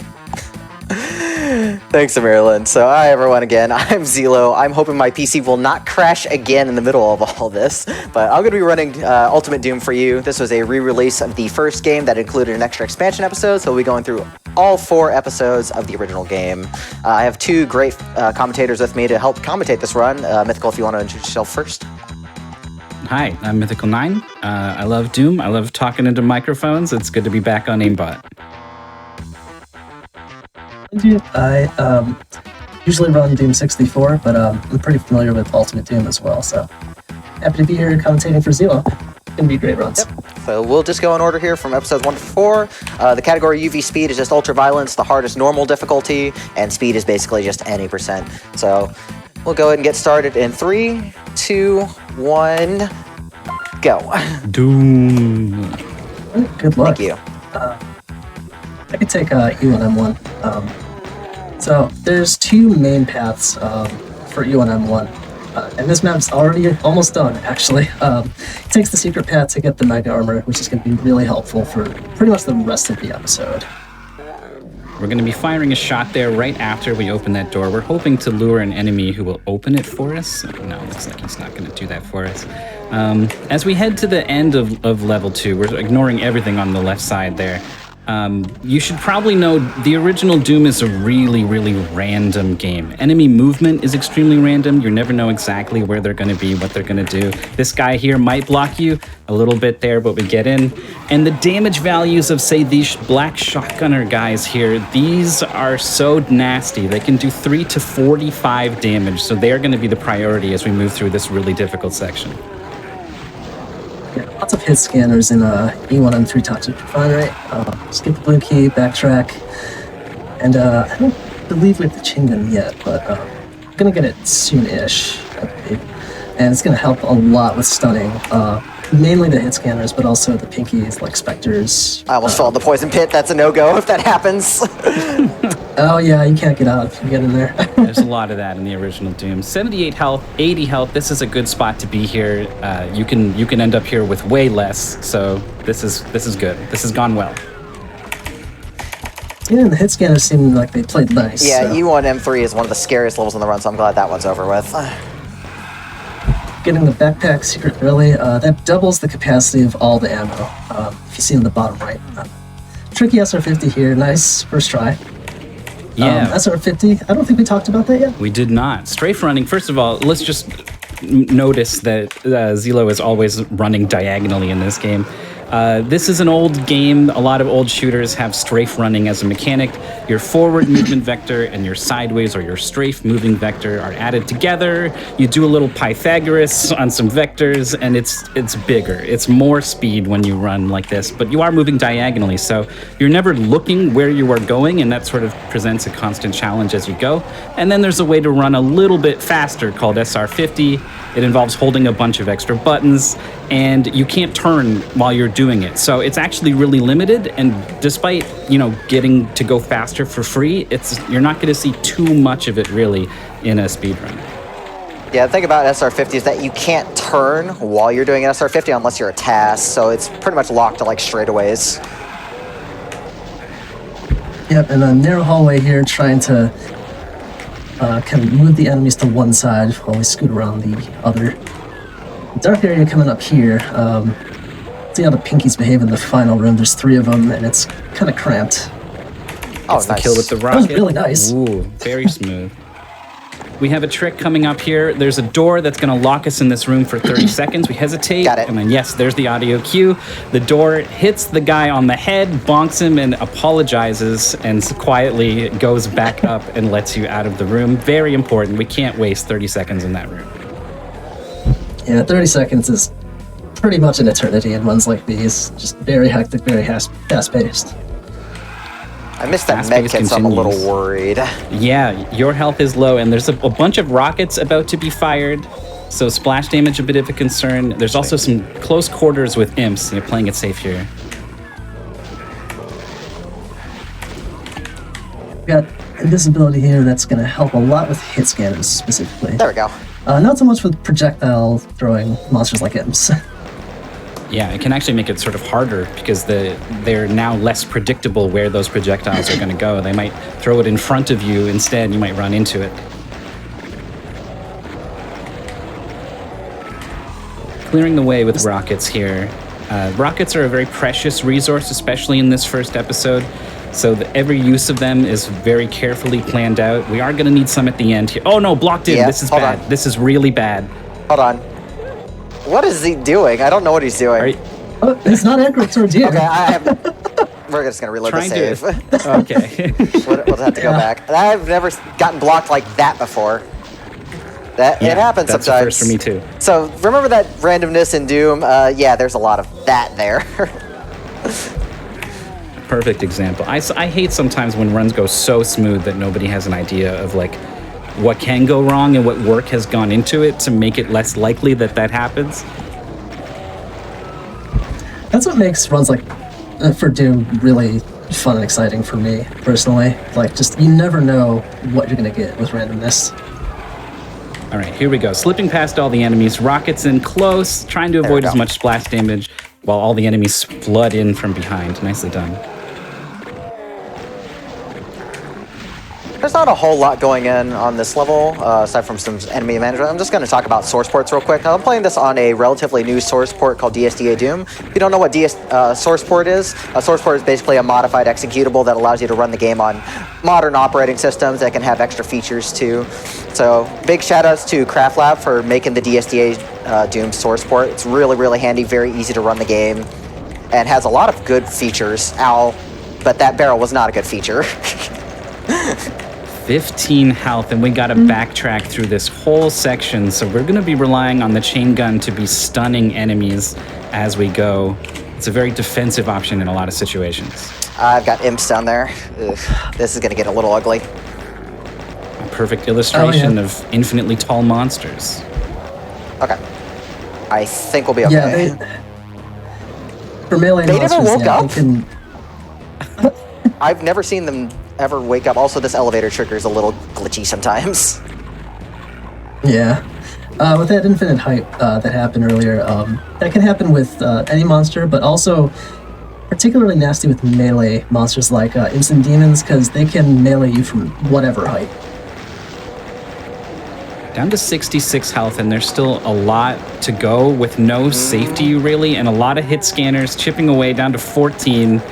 Yeah, this is bad. 4. I'm gonna make this work. I don't care. Like, I'm gonna make this work. I do not want to exit the game. Okay, we're locked in. Here we go. Very, very safe defensive chain gunning. You can muscle your way through there if you've got the health, but if you don't, it's just not an option anymore. Okay, we're all right. We're good. Nice. That got way scarier than I wanted it to. There's a lot of firsts happening in this run, and you can play games for almost 30 years, and you'll still have new things happen. Speaking of which, Speedrunning is fun. it will actually be Doom's 30th birthday this year when December hits. Oh, there you go. Perfect. Here's the boss of the first episode. We got the Bruiser Brothers, as people like to call them. They're Barons of Hell. They'll become sort of, regular enemies later on. But now they're bosses. Oh, crap. And they are now blocking all of the shots from down here. Please die. When he dies, the walls are going to lower, and we're going to try to do a trick where we jump off of the lowering walls to reach the exit sooner. Okay, I guess we're taking the stairs of shame. Yeah, now look along these stairs. Look how important it is to get this jump. We're good on health. I need to be under 10% health to finish the level, so we're going to blow the rocket in my face right here and step through. And that's episode 1. On to the next one. Wait. Lots of enemies and no weapons. Why did you have to be under 10%? So it's a scripted ending where you're on a special kind of sector, and the level ends when you basically die because you're entering hell. Got it. I think that's the only instance in all of Doom 1 and 2 that it happens. Yeah, not in Final Doom, though. There's a mean trap with that in Final Doom if you play Plutonia. Of course there is. Plutonia is all about mean traps. We got a new enemy here coming out to meet us. Look at this guy. He's adorable. Yeah, you can even see him behind me on the little poof behind me. That's right. That's a Kako demon. He's nice, but he's got a lot of health, so we're going to try to step around him, and that went pretty well at the end of the map. Yeah, there's a few new things introduced here in episode 2. A few new enemies, a new weapon coming up pretty soon, actually, the plasma gun, and a berserk, which we just picked up, and that increases your fist damage tenfold. It is very useful in a pinch. Small, I think SR50 here. Nice. Directly into the exit. Thankful there is a backup if you miss that jump, but it's pretty slow, so I'm glad I got that first try. Yeah. So we're going to play pacifist a little bit, just so we can slip by everything. Yeah, enemies will sort of wake up and start moving around once they either see or hear you. And so if you move carefully and shoot carefully, you can sort of manipulate when they wake up. And anything you can do to control where monsters are going to be is going to be super helpful given how random they are once they start to move.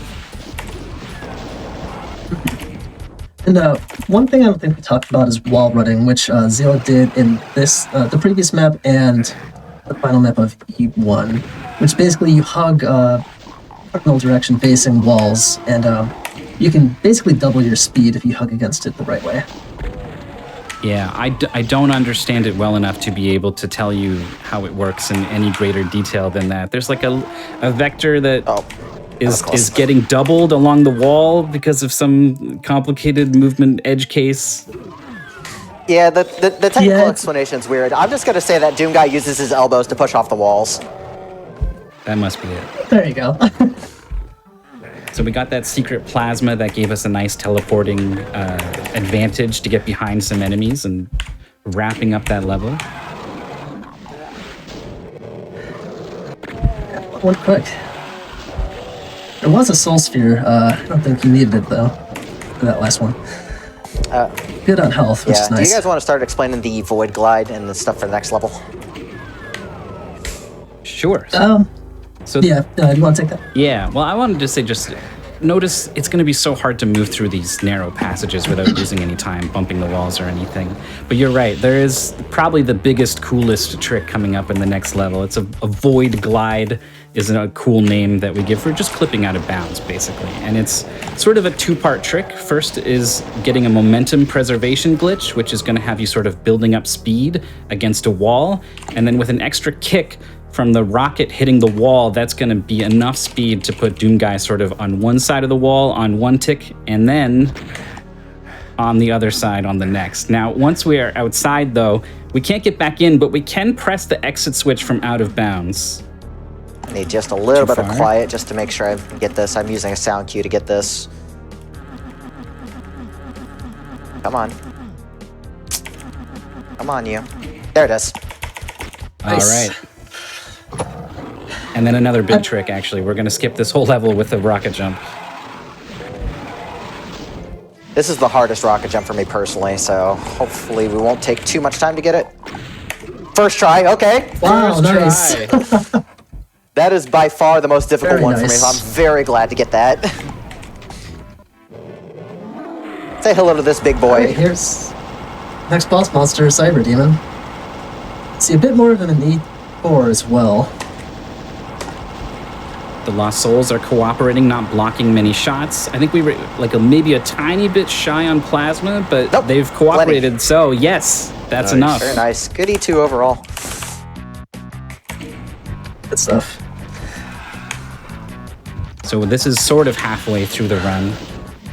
And the very opening here is really annoying. These Cacodemons might block you on the way back here. We'll see how this goes. Not too Nice. Yep. Coming up the narrow hallway, you pretty much have to kill these pinkies. bad. I've actually seen a pacifist demo for this, and it is hilarious. This game has like so many categories just because players have found interesting things to do. It's really amusing to watch old demos of those. All right, I've got to ask, how do you pacifist this game?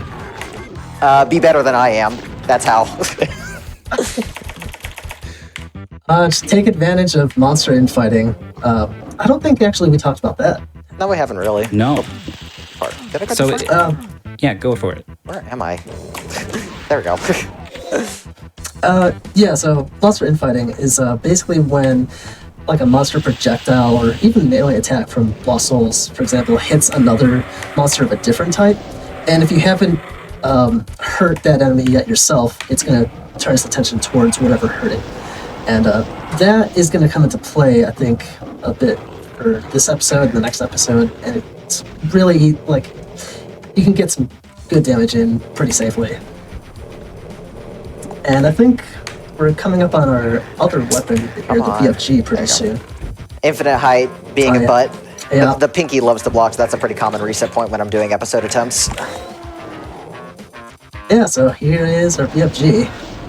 Yeah, Sure. so this is an immensely complicated weapon. I'm just gonna summarize it for you. You fire this big shot, the damage it does almost kind of doesn't matter. What really matters are all of the tracer rays that shoot out afterwards. And the angle of the rays is determined by the angle when you shoot, and when they come out is determined when the ball hits something, and they always shoot out from wherever Doomguy is when the ball hits a thing. So you can do cool stuff with it. But we have to start talking about this key bump.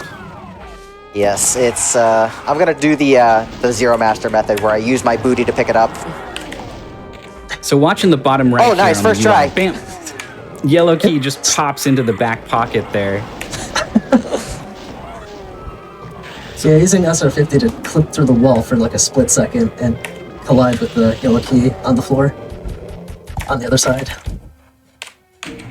Onto Unholy Cathedral. This is a big castle that's sort of meant to be confusing with teleporters that take you all over the place, but we're going to actually pop into that one intentionally, wake those monsters up so they're out of the way later on. And in a speedrun where you know where all these teleporters take you, it's really just a big advantage to fly around all over the map wherever you need to go. I skipped the line F. Oh no. Oh no. At least that's not too bad. That's better than getting crushed to death, but that's funny. It's the movement is very silly. I did not mean to use that BFT shot, but we're good. But the movement is very silly to where, like, don't really think of it as smooth movement in Doom. It's more like you're kind of quickly warping from frame to frame. So if you end up on one side of the line def on one frame, and then on the other side of the line def on the other frame, you're going to skip it completely. In that case, that was bad because I missed the teleporter. Yeah, sometimes you can use it to your advantage to, you know, skip something that's going to release a bunch of monsters in a room or something like that. But every now and then you skip a thing that you really wanted to touch. We're going to look at our fire blue texture, the best thing to destroy Doom streams. No bitrate can handle it.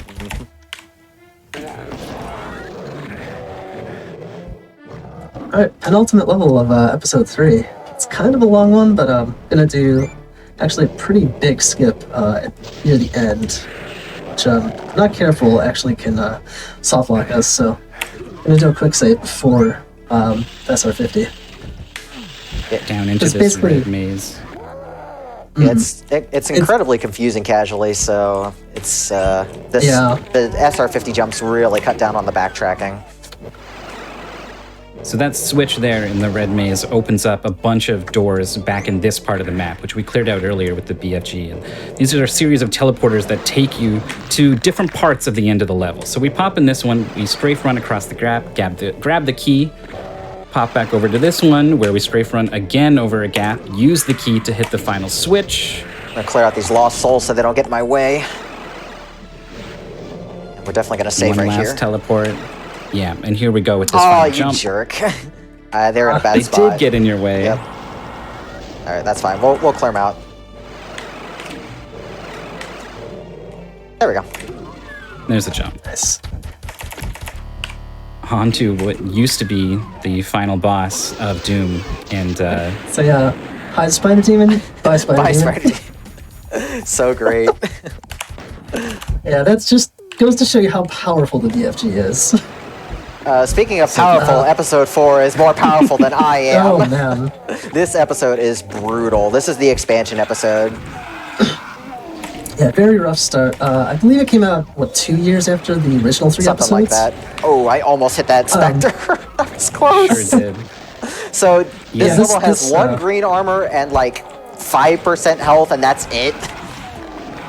Yeah, very, very stingy on health resources. And yeah, rubbing up against the grate there. I think some more momentum preservation to kind of get ourselves in, get that red key, Grab the blue without having to key. go all the way around. Oh, I'm gonna play I this was gonna safe. say 7 to 9 health, it would be great to end this map on, and then suddenly in a blink, it's down to 45, which is gonna have to do. I think 45 is still Yeah, pretty that's good. actually pretty good. It's not common. It's pretty common for me to end with like 10. Nice. All right, we'll take that then, happily. We got another trick coming up here. We pop into this secret. We're gonna, again, sort of grab something through the wall. This time it's a BFG. Very handy considering we're now trapped in this room with all these Caco demons. We're gonna jump past this blue key barrier. that one's Well, there's a lot of things in the way. Yeah, we're gonna do that again. Maybe they move in nicer ways. I mean, these guys are gonna be here, I think, these two for sure. There we go. Oh, nice. Nice. Lots of ammo pickups here. It's gonna carry us through pretty much the rest of the episode. Rockets and cells. All right, now we have to do another rocket jump, but this one's gonna be off of a lost soul, and a moving target's kind of hard to hit, so hopefully this is gonna go okay. Oh, almost got it. Oh, That's fine. There you go, second try's fine. nice. Piece of cake. I actually don't have a whole lot of trouble with that one, despite hitting a moving target compared to E2M7. Yeah, it's nice. The only problem is like those specters can body block, but I think you took them out with the BFG. Yeah, it so. worked out nicely. We get a nice break level. Apologize. I mean, it's a break for you, but everyone else has to stare at this white screen that you have That's Oh yeah. when you have the invulnerability. Apologies, but it is useful. And it's the rest of the level here is going to be hitting this switch over and over. Basically, you hit that to lower the lift. You go on one side teleporter to hit a switch, and then you go on the other side, and then one more time you hit this, and now we can finally get up to the exit. And now break time is over.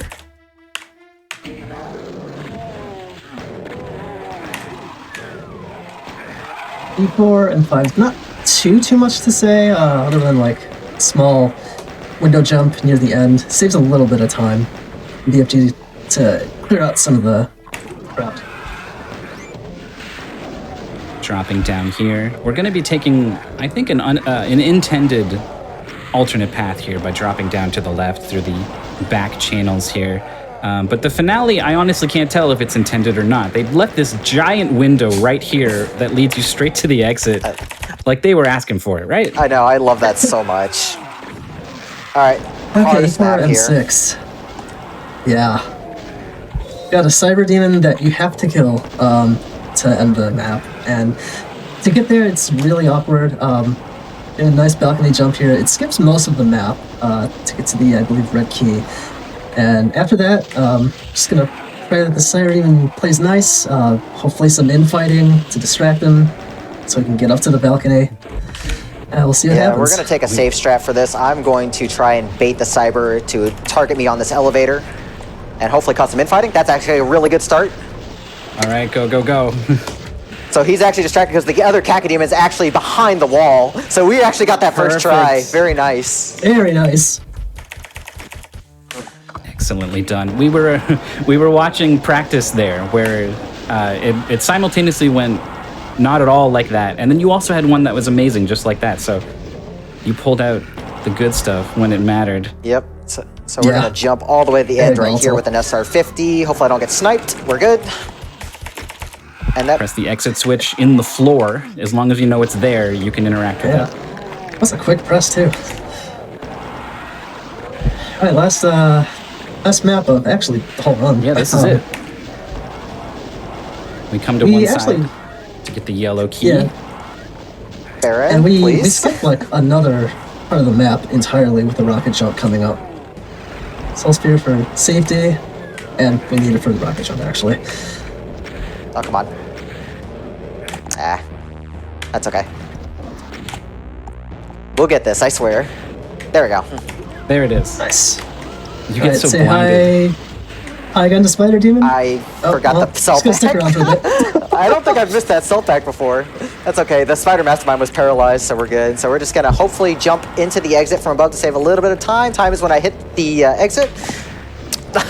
Of course I get knocked off. Why not? That's time. And time. GG. Yeah, so Doom 1 is just such a really, really, really fun run. And the nice thing is that you can learn it in chunks pretty easily since it's grouped into episodes.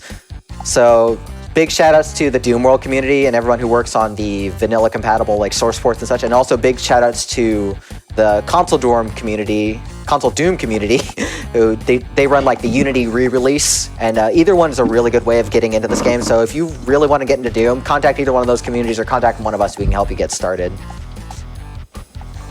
So anything else y'all want to say before we close off Doom 1? No, you killed it, man. I'm looking forward to the next run. Yeah, for sure. Anyways, stick around for Doom 64. I got another run coming right up. We'll just set up real quick. I'll be right back.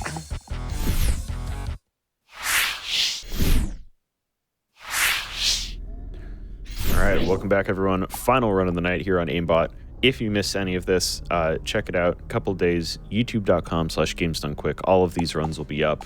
The Hedon run from earlier, the Ultimate Doom run Zelo just did, the Quake run and showcase we had earlier, and the RNG run from way before that. So, Lost Levels. You said this is the first time it's been back since 2020, right? Yeah, so I ran this category. I ran Lost Levels on Be Gentle Speed at SGDQ 2020 when it was basically brand new. So we're going to get a bit of a different category this time. This is going to be Watch Me Die Max. Watch Me Die is basically ultra violence, and Max is going to be different from the speed that you just saw for Doom 1. Max is going to be 100% kills and secrets on all levels. And with me, I still have Mythical 9 and Windu, but my Cacodemon in the corner actually upgraded to a 64 Caco. so he's ready to go and probably claw me apart.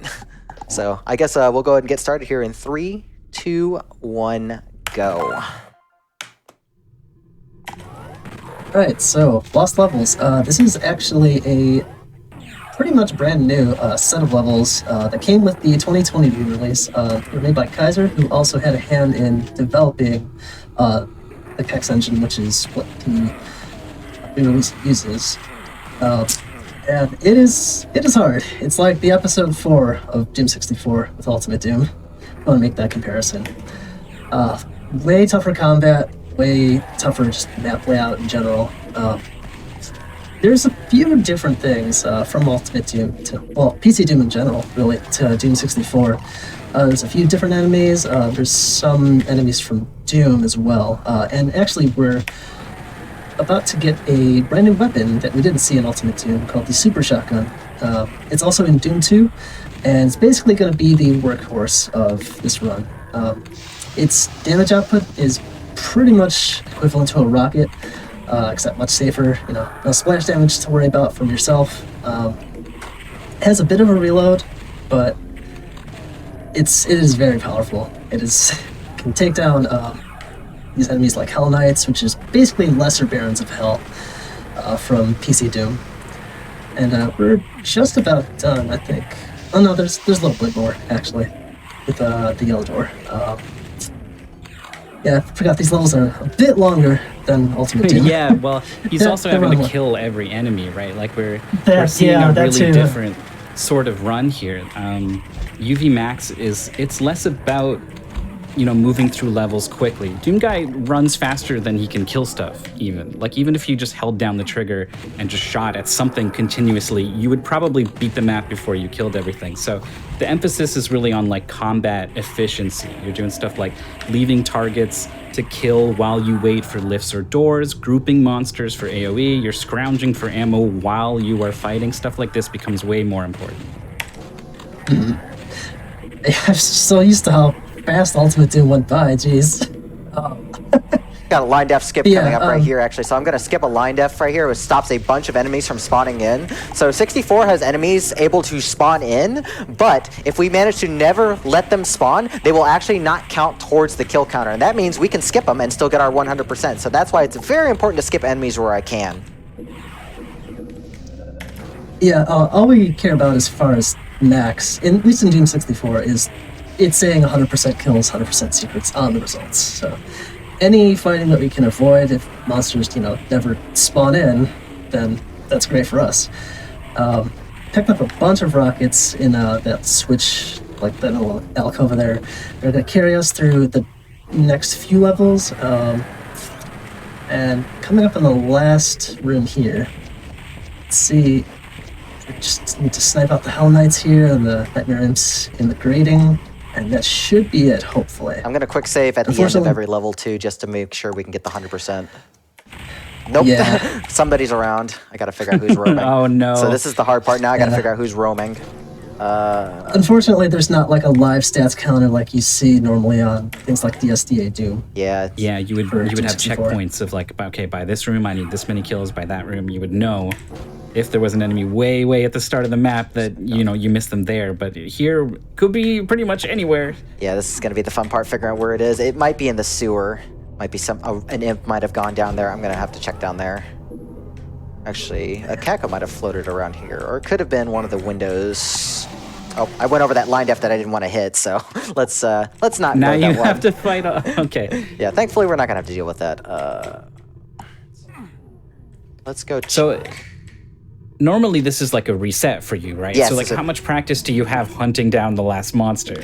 So I base the routes to try and make sure that I don't have to do any backtracking, which we will see a lot of in the third level of this map because it's incredibly brutal. I cannot find this last enemy. Where is it? It beats me. I actually don't even remember the last time this happened, so this is a little bit awkward trying to run around trying to find him. Well, the only thing I could think of is imps in the grating. Yeah, that was like the only other place I could think of. I don't see him, and I'm pretty sure I got everybody down there. So we're gonna have to. I'm gonna have to reload the save because I can't get past the line def now. Oh yeah, it's the stairs. Man, where is it? This is awkward. Well, while we've got some time, I will confess I played Doom 64 for the first time this week to prepare for commentary, and I had some sort of misgivings about it. I thought it looked different and sounded different, like this not my Doom sort of opinion about it. But when I played it, I loved it. It's awesome. I love the things that it does differently, and I love that, like, at the core of it, it's still very much the Doom that I love.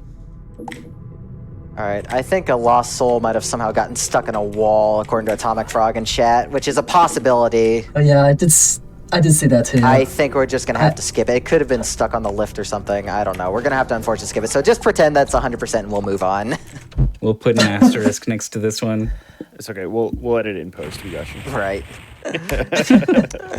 All right, so we're back in hell. This actually ties together the classic OG series with Doom Eternal. So we're basically back in hell here, and we're just gonna clear out the Resurrector, the Mother Demon's sister. So that's gonna be our goal of this campaign. Yep, and one thing I do want to mention with specifically in regards to max, like all kills, all secrets, you want to maximize the amount of multitasking you do. Like, you never want to really wait around. So, for example, here during the lift, Zill's going to get some damage on these Hell Knights while he's waiting. They're pretty much dead at this point. So, it's going to save a little bit of time there. And also, we're going to hit a switch here all the way across. Can't really see it through the grating, but that's going to open up a secret room with, I believe, mega armor and cells for later. Just going to help out. And we're going to get one more One money. trick. Yeah, setting up at the right angle, moving at the right speed to get over a line on the floor that will spawn a bunch of monsters. Yeah, this one's tricky because I can get the angle correct, but getting the positioning is actually very precise because you can't just do it from the corner. Nice. So third try is okay. Yeah, a lot of skips in this is basically like, no news is good news. If you don't hear anything spawn, then that's great. You can just move on. And here, actually, we're coming up on a new enemy that's not an Ultimate Doom in Doom 2. Kind of revamped. Pain Elemental spits out Lost Souls. You might remember it in Doom 2. It is extremely deadly in Doom 64, because not only do they spit out 2 Lost Souls at a time, if you're like used to like body blocking when they die to prevent Lost Soul spawns, you're going to be in for a nasty surprise, because any failed Lost Soul spawns, for whatever reason, are converted into rocket splash damage, so... Yeah, they hurt. If you eat one of those at point blank range, you're probably just dead. Yeah, and actually another new monster, again, in Doom 2, not in Ultimate Doom, the Arachnotron. Insight, please. There we go. Yeah, trying to bait the Yeah. Baron, I think. Oh, yeah, I guess the Baron, 2 brothers fighting, there we go. Yeah, is that a Doom 64 thing? I think they won't fight in Doom, right? Yeah, that is Yes. a Doom 64 specific thing. But yeah, that was the Arachnotron. Basically a little mini spider mastermind, has a plasma gun instead of a chain gun. And actually we're gonna do, try and do something called spawn blocking here. I don't know Yeah, it didn't if we work. got any of them. And basically, when you get the blue key here, 2 or 3 Arachnotrons spawn afterwards. And if you position monsters right, where they are like on the Arachnotron spawn point, when they try to spawn, they just won't, and you don't have to worry about it. It's essentially like lined up skipping. I need to hit the It's a different switch. step. Okay, so hitting that switch opens up the BFG for later, and the BFG is just so important that we want it even in the speed any percent categories. And it's pretty identical to the Ultimate Doom BFG. If you weren't around for that run, it's basically like you fire a ball, and it impacts. It does decent damage, but the bulk of the damage comes from the tracers afterwards that fire out from Doom Guy at the angle which the ball was shot. That's where the majority of the damage comes from. So pretty tough fight coming up here. Lots of pain elementals in the middle. Gonna BFG to keep our distance. So pain Looks like it's elementals going well. are like the target, the priority target, and basically any encounter that they're in. The Lost Souls that they spit out just take up so much space, and they're so much more aggressive in Doom 64 as well, that once you find yourself out of space with Lost Souls everywhere, you're going to find yourself out of health pretty shortly afterwards. So having the BFG when 3 of them show up is just kind of like perfect timing. Yeah, and then thankfully, Lost Souls in this game have like half health or so, so you can actually take them out with 1 shotgun shot, like a single shotgun, which is nice. And chain gun is perfect against them as well. Annoyingly, Lost Souls actually do count towards kills, unlike PC Doom, so I do have to kill them all. I actually ran out of bullets. That's a first. Yeah, and as Myth said as well, Lost Souls are extremely aggressive in Doom 64, like way more so than in Ultimate Doom. Just attack way more frequently. Nasty pain elemental spawns behind you once you step around this wall, but it's not so bad once you know it's going to be there. Coming up on the end here, just a bunch of specters in a narrow hallway, and that's pretty much it. Okay, if this isn't 100, I'm gonna cry. Looked good to me. Okay, we're good. There, at least that's one off the table. Hey. Alright, so as far as enemy tracking go, this is by far the hardest level to keep track of enemies. There's going to be a lot of floating cacodemons. Like, we're talking, by the end of the level, I'm going to have to fight like 10 or 12 floating around this entire castle area. So this is going to get really rough to keep track of enemies. So I'm going to do very specific strats to try and corral enemies around. And we're also going to take care of these guys on the ledge first. This one's tricky to route as far as like going for 100% kills. There's like Zilla said, lots of spaced out enemies and very kind of awkward heights and positions. Yeah. Speaking of routing, shoutouts to Chaos Wolf because he actually did the initial routing for this category and campaign. So big shoutouts to him and also for his Hedon run. Yeah, for sure. Machine gun, really good at sniping things. You would think that the like giant Gatling gun would not be the sniper weapon of choice, but in Doom it actually is quite accurate even at really long ranges.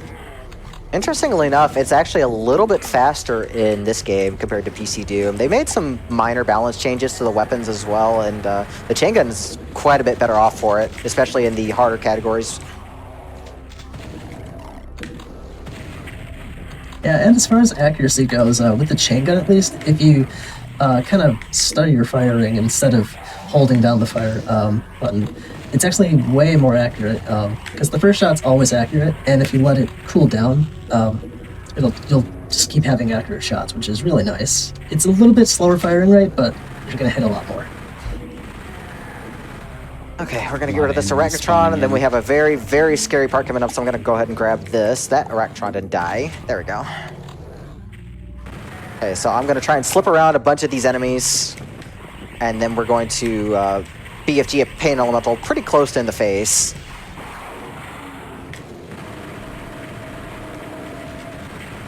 Nice. 16 health is not good, though.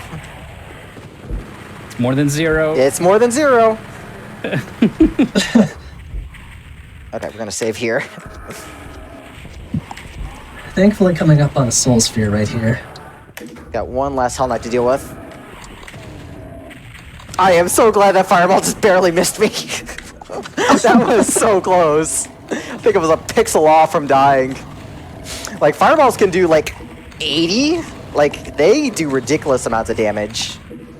And I have no armor right now, so everything hurts. Everything hits like a truck. Yeah. Bullets. Thankfully, everything will hit for 0 once you pick up an invulnerability, and there's 1 on this map, and we're gonna do everything we can to make the most of it shortly. Absolutely. So we're gonna take this invuln, we're gonna run, we're gonna clear out some enemies on the lower floor real quick. Grab these rockets. We need to deal with this Pain Elemental right here. He's infighting with Cacos, but that also means he's spawning a bunch of Lost Souls, which is bad. Okay. So let's clear out what we can right here. And then we're going to use the rest of our invuln time to quickly get rid of another Pain Elemental that's right over here. We can just get right up in its face and then clear everything else out. So yeah, just pretty much everything just converges on you on this part of the map, and it's extremely scary. But thankfully the scary part's mostly over. The real scary part is there a Caco demon somewhere on the other side of the wall that you can't see? I hope that doesn't happen again. They're usually pretty good about getting to where you want them in this level. They'll roam, but they won't like go over the walls.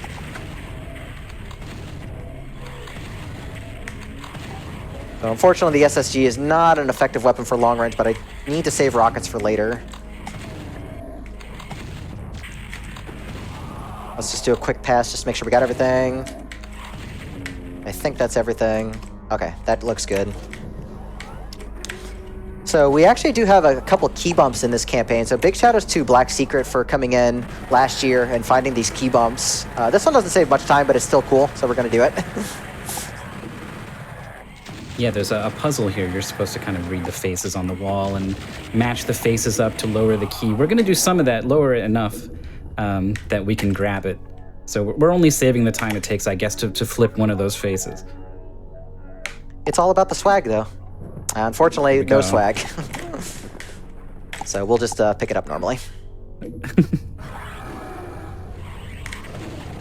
Even if you do get the key bump, it unfortunately still triggers all of these monsters. So this fight is not what gets skipped here. Thankfully, they're grouped up nice. They're actually infighting. Oh, Yeah, works. remind me not to get on that Baron's bad side. Yeah, key bumping works more or less the same as it does in Ultimate Doom, I believe.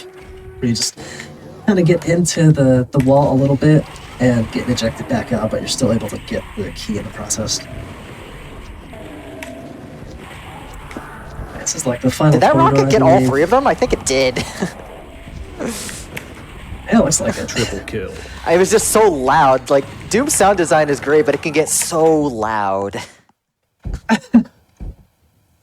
Yeah, I guess a heads up. The final level, we'll call it out again before we get there, but we're going to get another gun in the final level, and it makes a very special sound that can just penetrate through your ears and straight into your brain. So just be ready with the dial on the volume. Yeah, unless your eardrums Yeah, are as bad as mine, you definitely want to turn it down when we get to the last level. It makes its presence known. Alright, so map 4 of 6. We're going to get our plasma gun, actually. We're not going to use the plasma gun a whole lot in this campaign. Unfortunately, in Doom 64, the plasma gun's pretty bad. It has no cooldown, but it's also a lot slower. So, and we want most of our cells going into the BFG anyway, so we'll pick it up for the secret and the cells, and we'll get on with other stuff. If the chain gun wasn't so good in this game, maybe the plasma gun would find more use. They kind of have a similar function.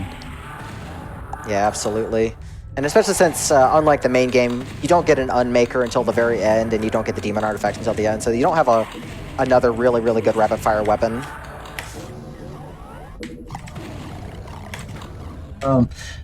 Actually, another weapon we're picking up here, because it's marked as secret, the chainsaw, which is actually pretty good in Doom 64. It's like, its DPS is twice as fast, I want to say, as in Ultimate Doom. It's pretty good in a pinch if you just, like, straight up on it. That Hell Knight jibbed.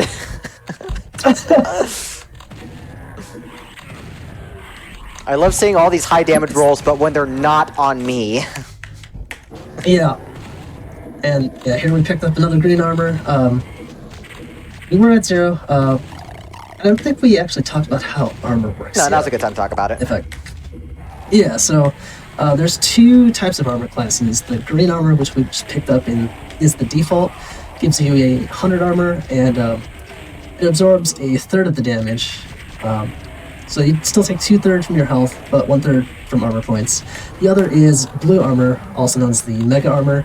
That gives you 200 armor, and it reduces damage by half, so it splits the damage between both the health and the armor. And you can also get that kind of armor with Megasphere, which tops you up to 200. Very useful. Making our way into this sort of courtyard, we're going to clear out the enemies in the middle. There's a bunch of cacodemons around the outside, but they can pretty easily be hiding behind some of these walls and stuff. So we're going to do a loop around the inside and then make our way through the courtyard on the outside, and that gives us a much easier angle of attack on these guys.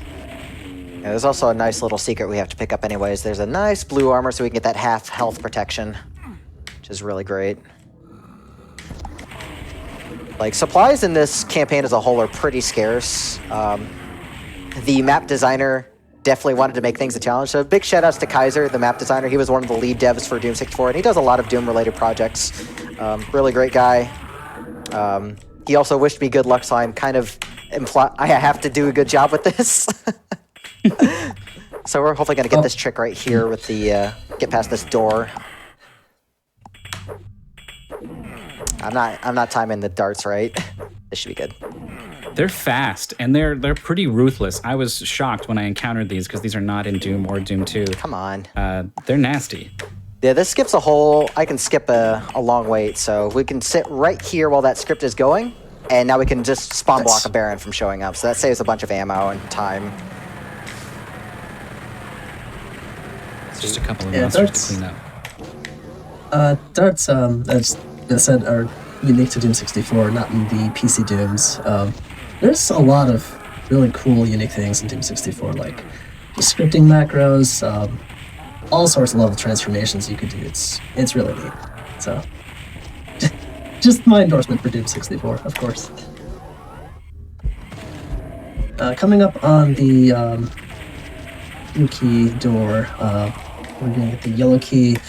Gonna get a bunch of rockets, which we're gonna need for pretty much that room and the rest of the campaign. Gonna have to deal with a lot of arachnotrons on the balconies and then the main floor as well. Once those are dead. Just a lot of monster kill triggers that happen in Doom 64 just as a whole. Like you kill a certain group of monsters and then something else happens in the map for your progression. So the first trigger is going to be to kill the 4 Arach. Well, before we get that, clear out the Lost Souls first. These are extremely dangerous. You don't want to be shooting rockets at the arachnotrons while these guys are floating around. If they just drift into your line of sight, suddenly you can find a rocket exploding in your face. But once they're gone, taking care of the arachnotrons on the corner is going to lower the elevators to get into the side areas, which is a much better place to be. It's a lot less dangerous, but 4 arachnotrons are also going to spawn down on the ground floor with you, so you need to be in position ready to scurry up the elevator as soon as these things die. Yeah, thankfully the arachnotron right there wasn't blocking me. He can be a butt, block me, and then you just get shot to death. And arachnotrons are actually among the most dangerous enemies in 64, since they have a dual plasma gun in 64. Yeah, and thankfully their fire is stuttered, so you can like kind of go around them every 5 shots or so. There's not really kind of an awkward in between, which is, you know, a little form of mercy there. I also want to make sure I don't leave behind any imps. They can kind of wander around this upper area, so we'll just do a quick pass, make sure we're good. One more soul sphere as well, good for a refill. So we're going to abuse the BFG mechanics right here and let a lot of the tracers do a lot of the work here. Yeah, just punch a hole through these guys, because they're waiting for you at the bottom of this lift.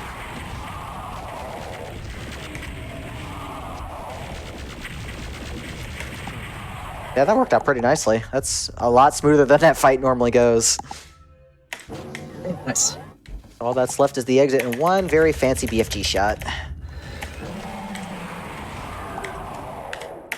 So coming up thy glory, is this the hardest map, would you say? Yes, there's one room in particular that's absolutely brutal, and in both ILs and full game runs, it ends things a lot.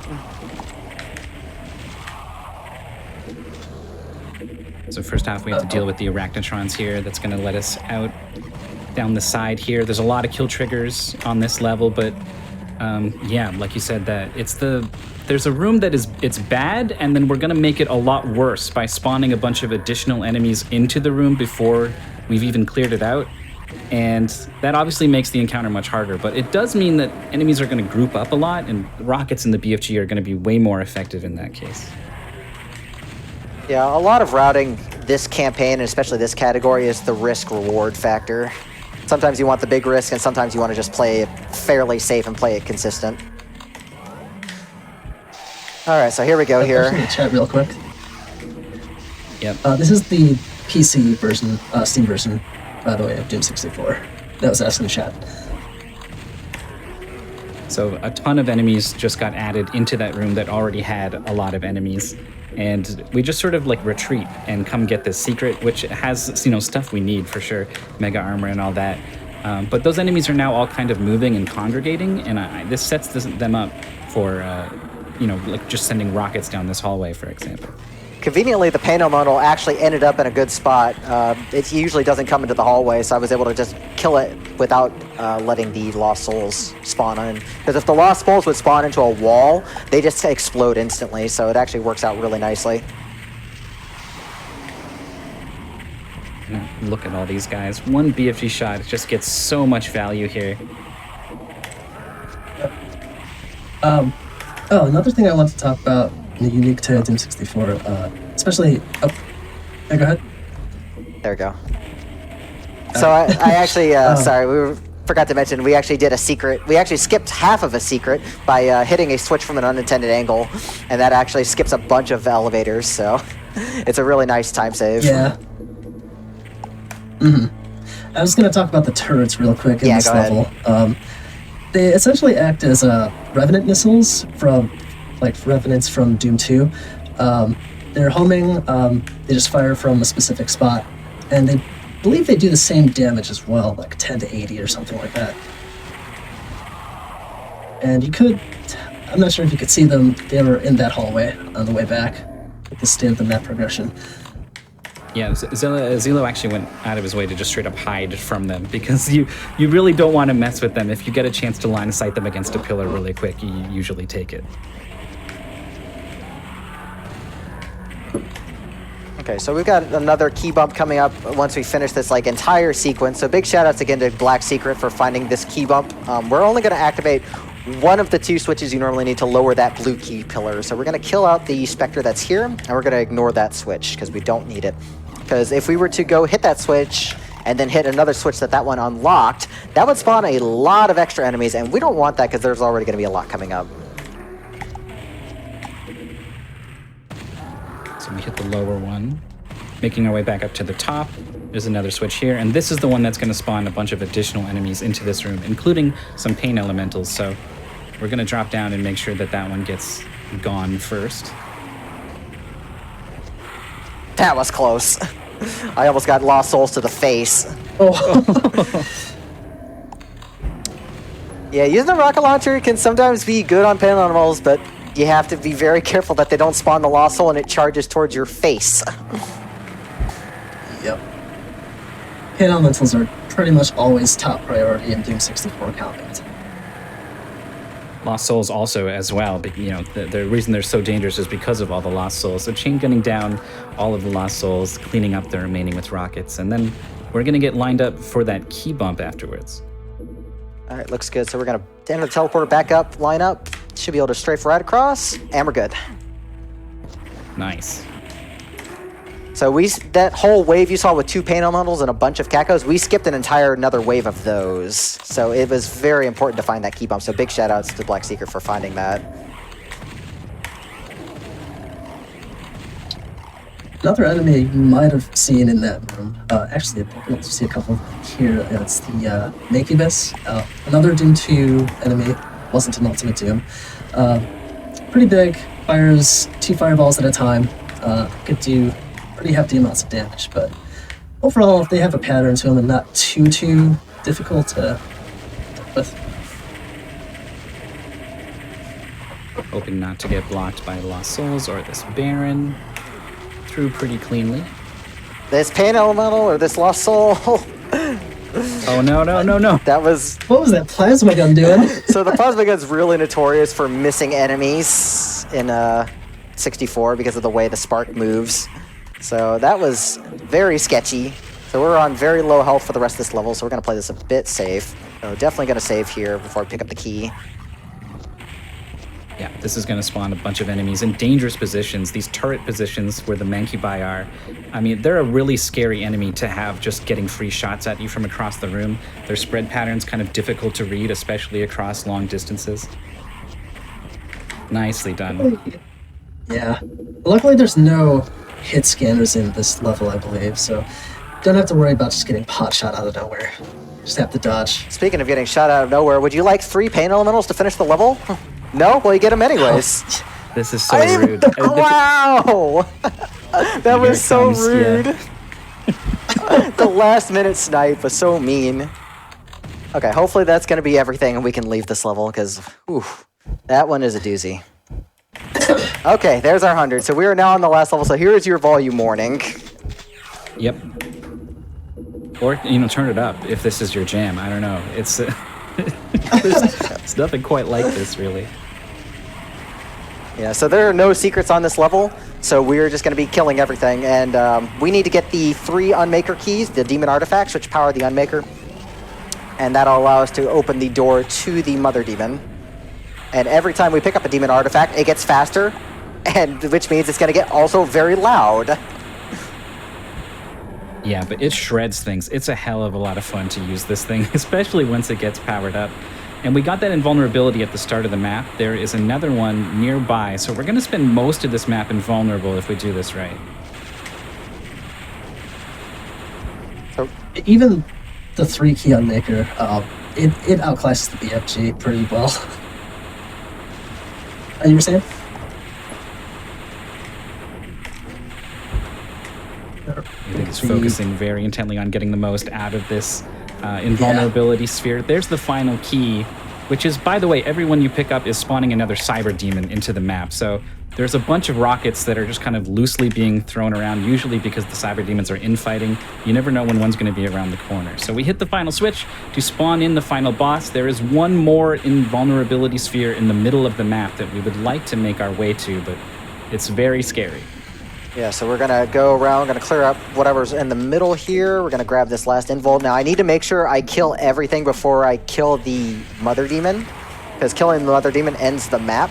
So I need to make sure I have everything dead. So we're gonna do a quick pass and make sure all the cybers go away. I managed to get boosted up to the Soul Sphere. That was interesting.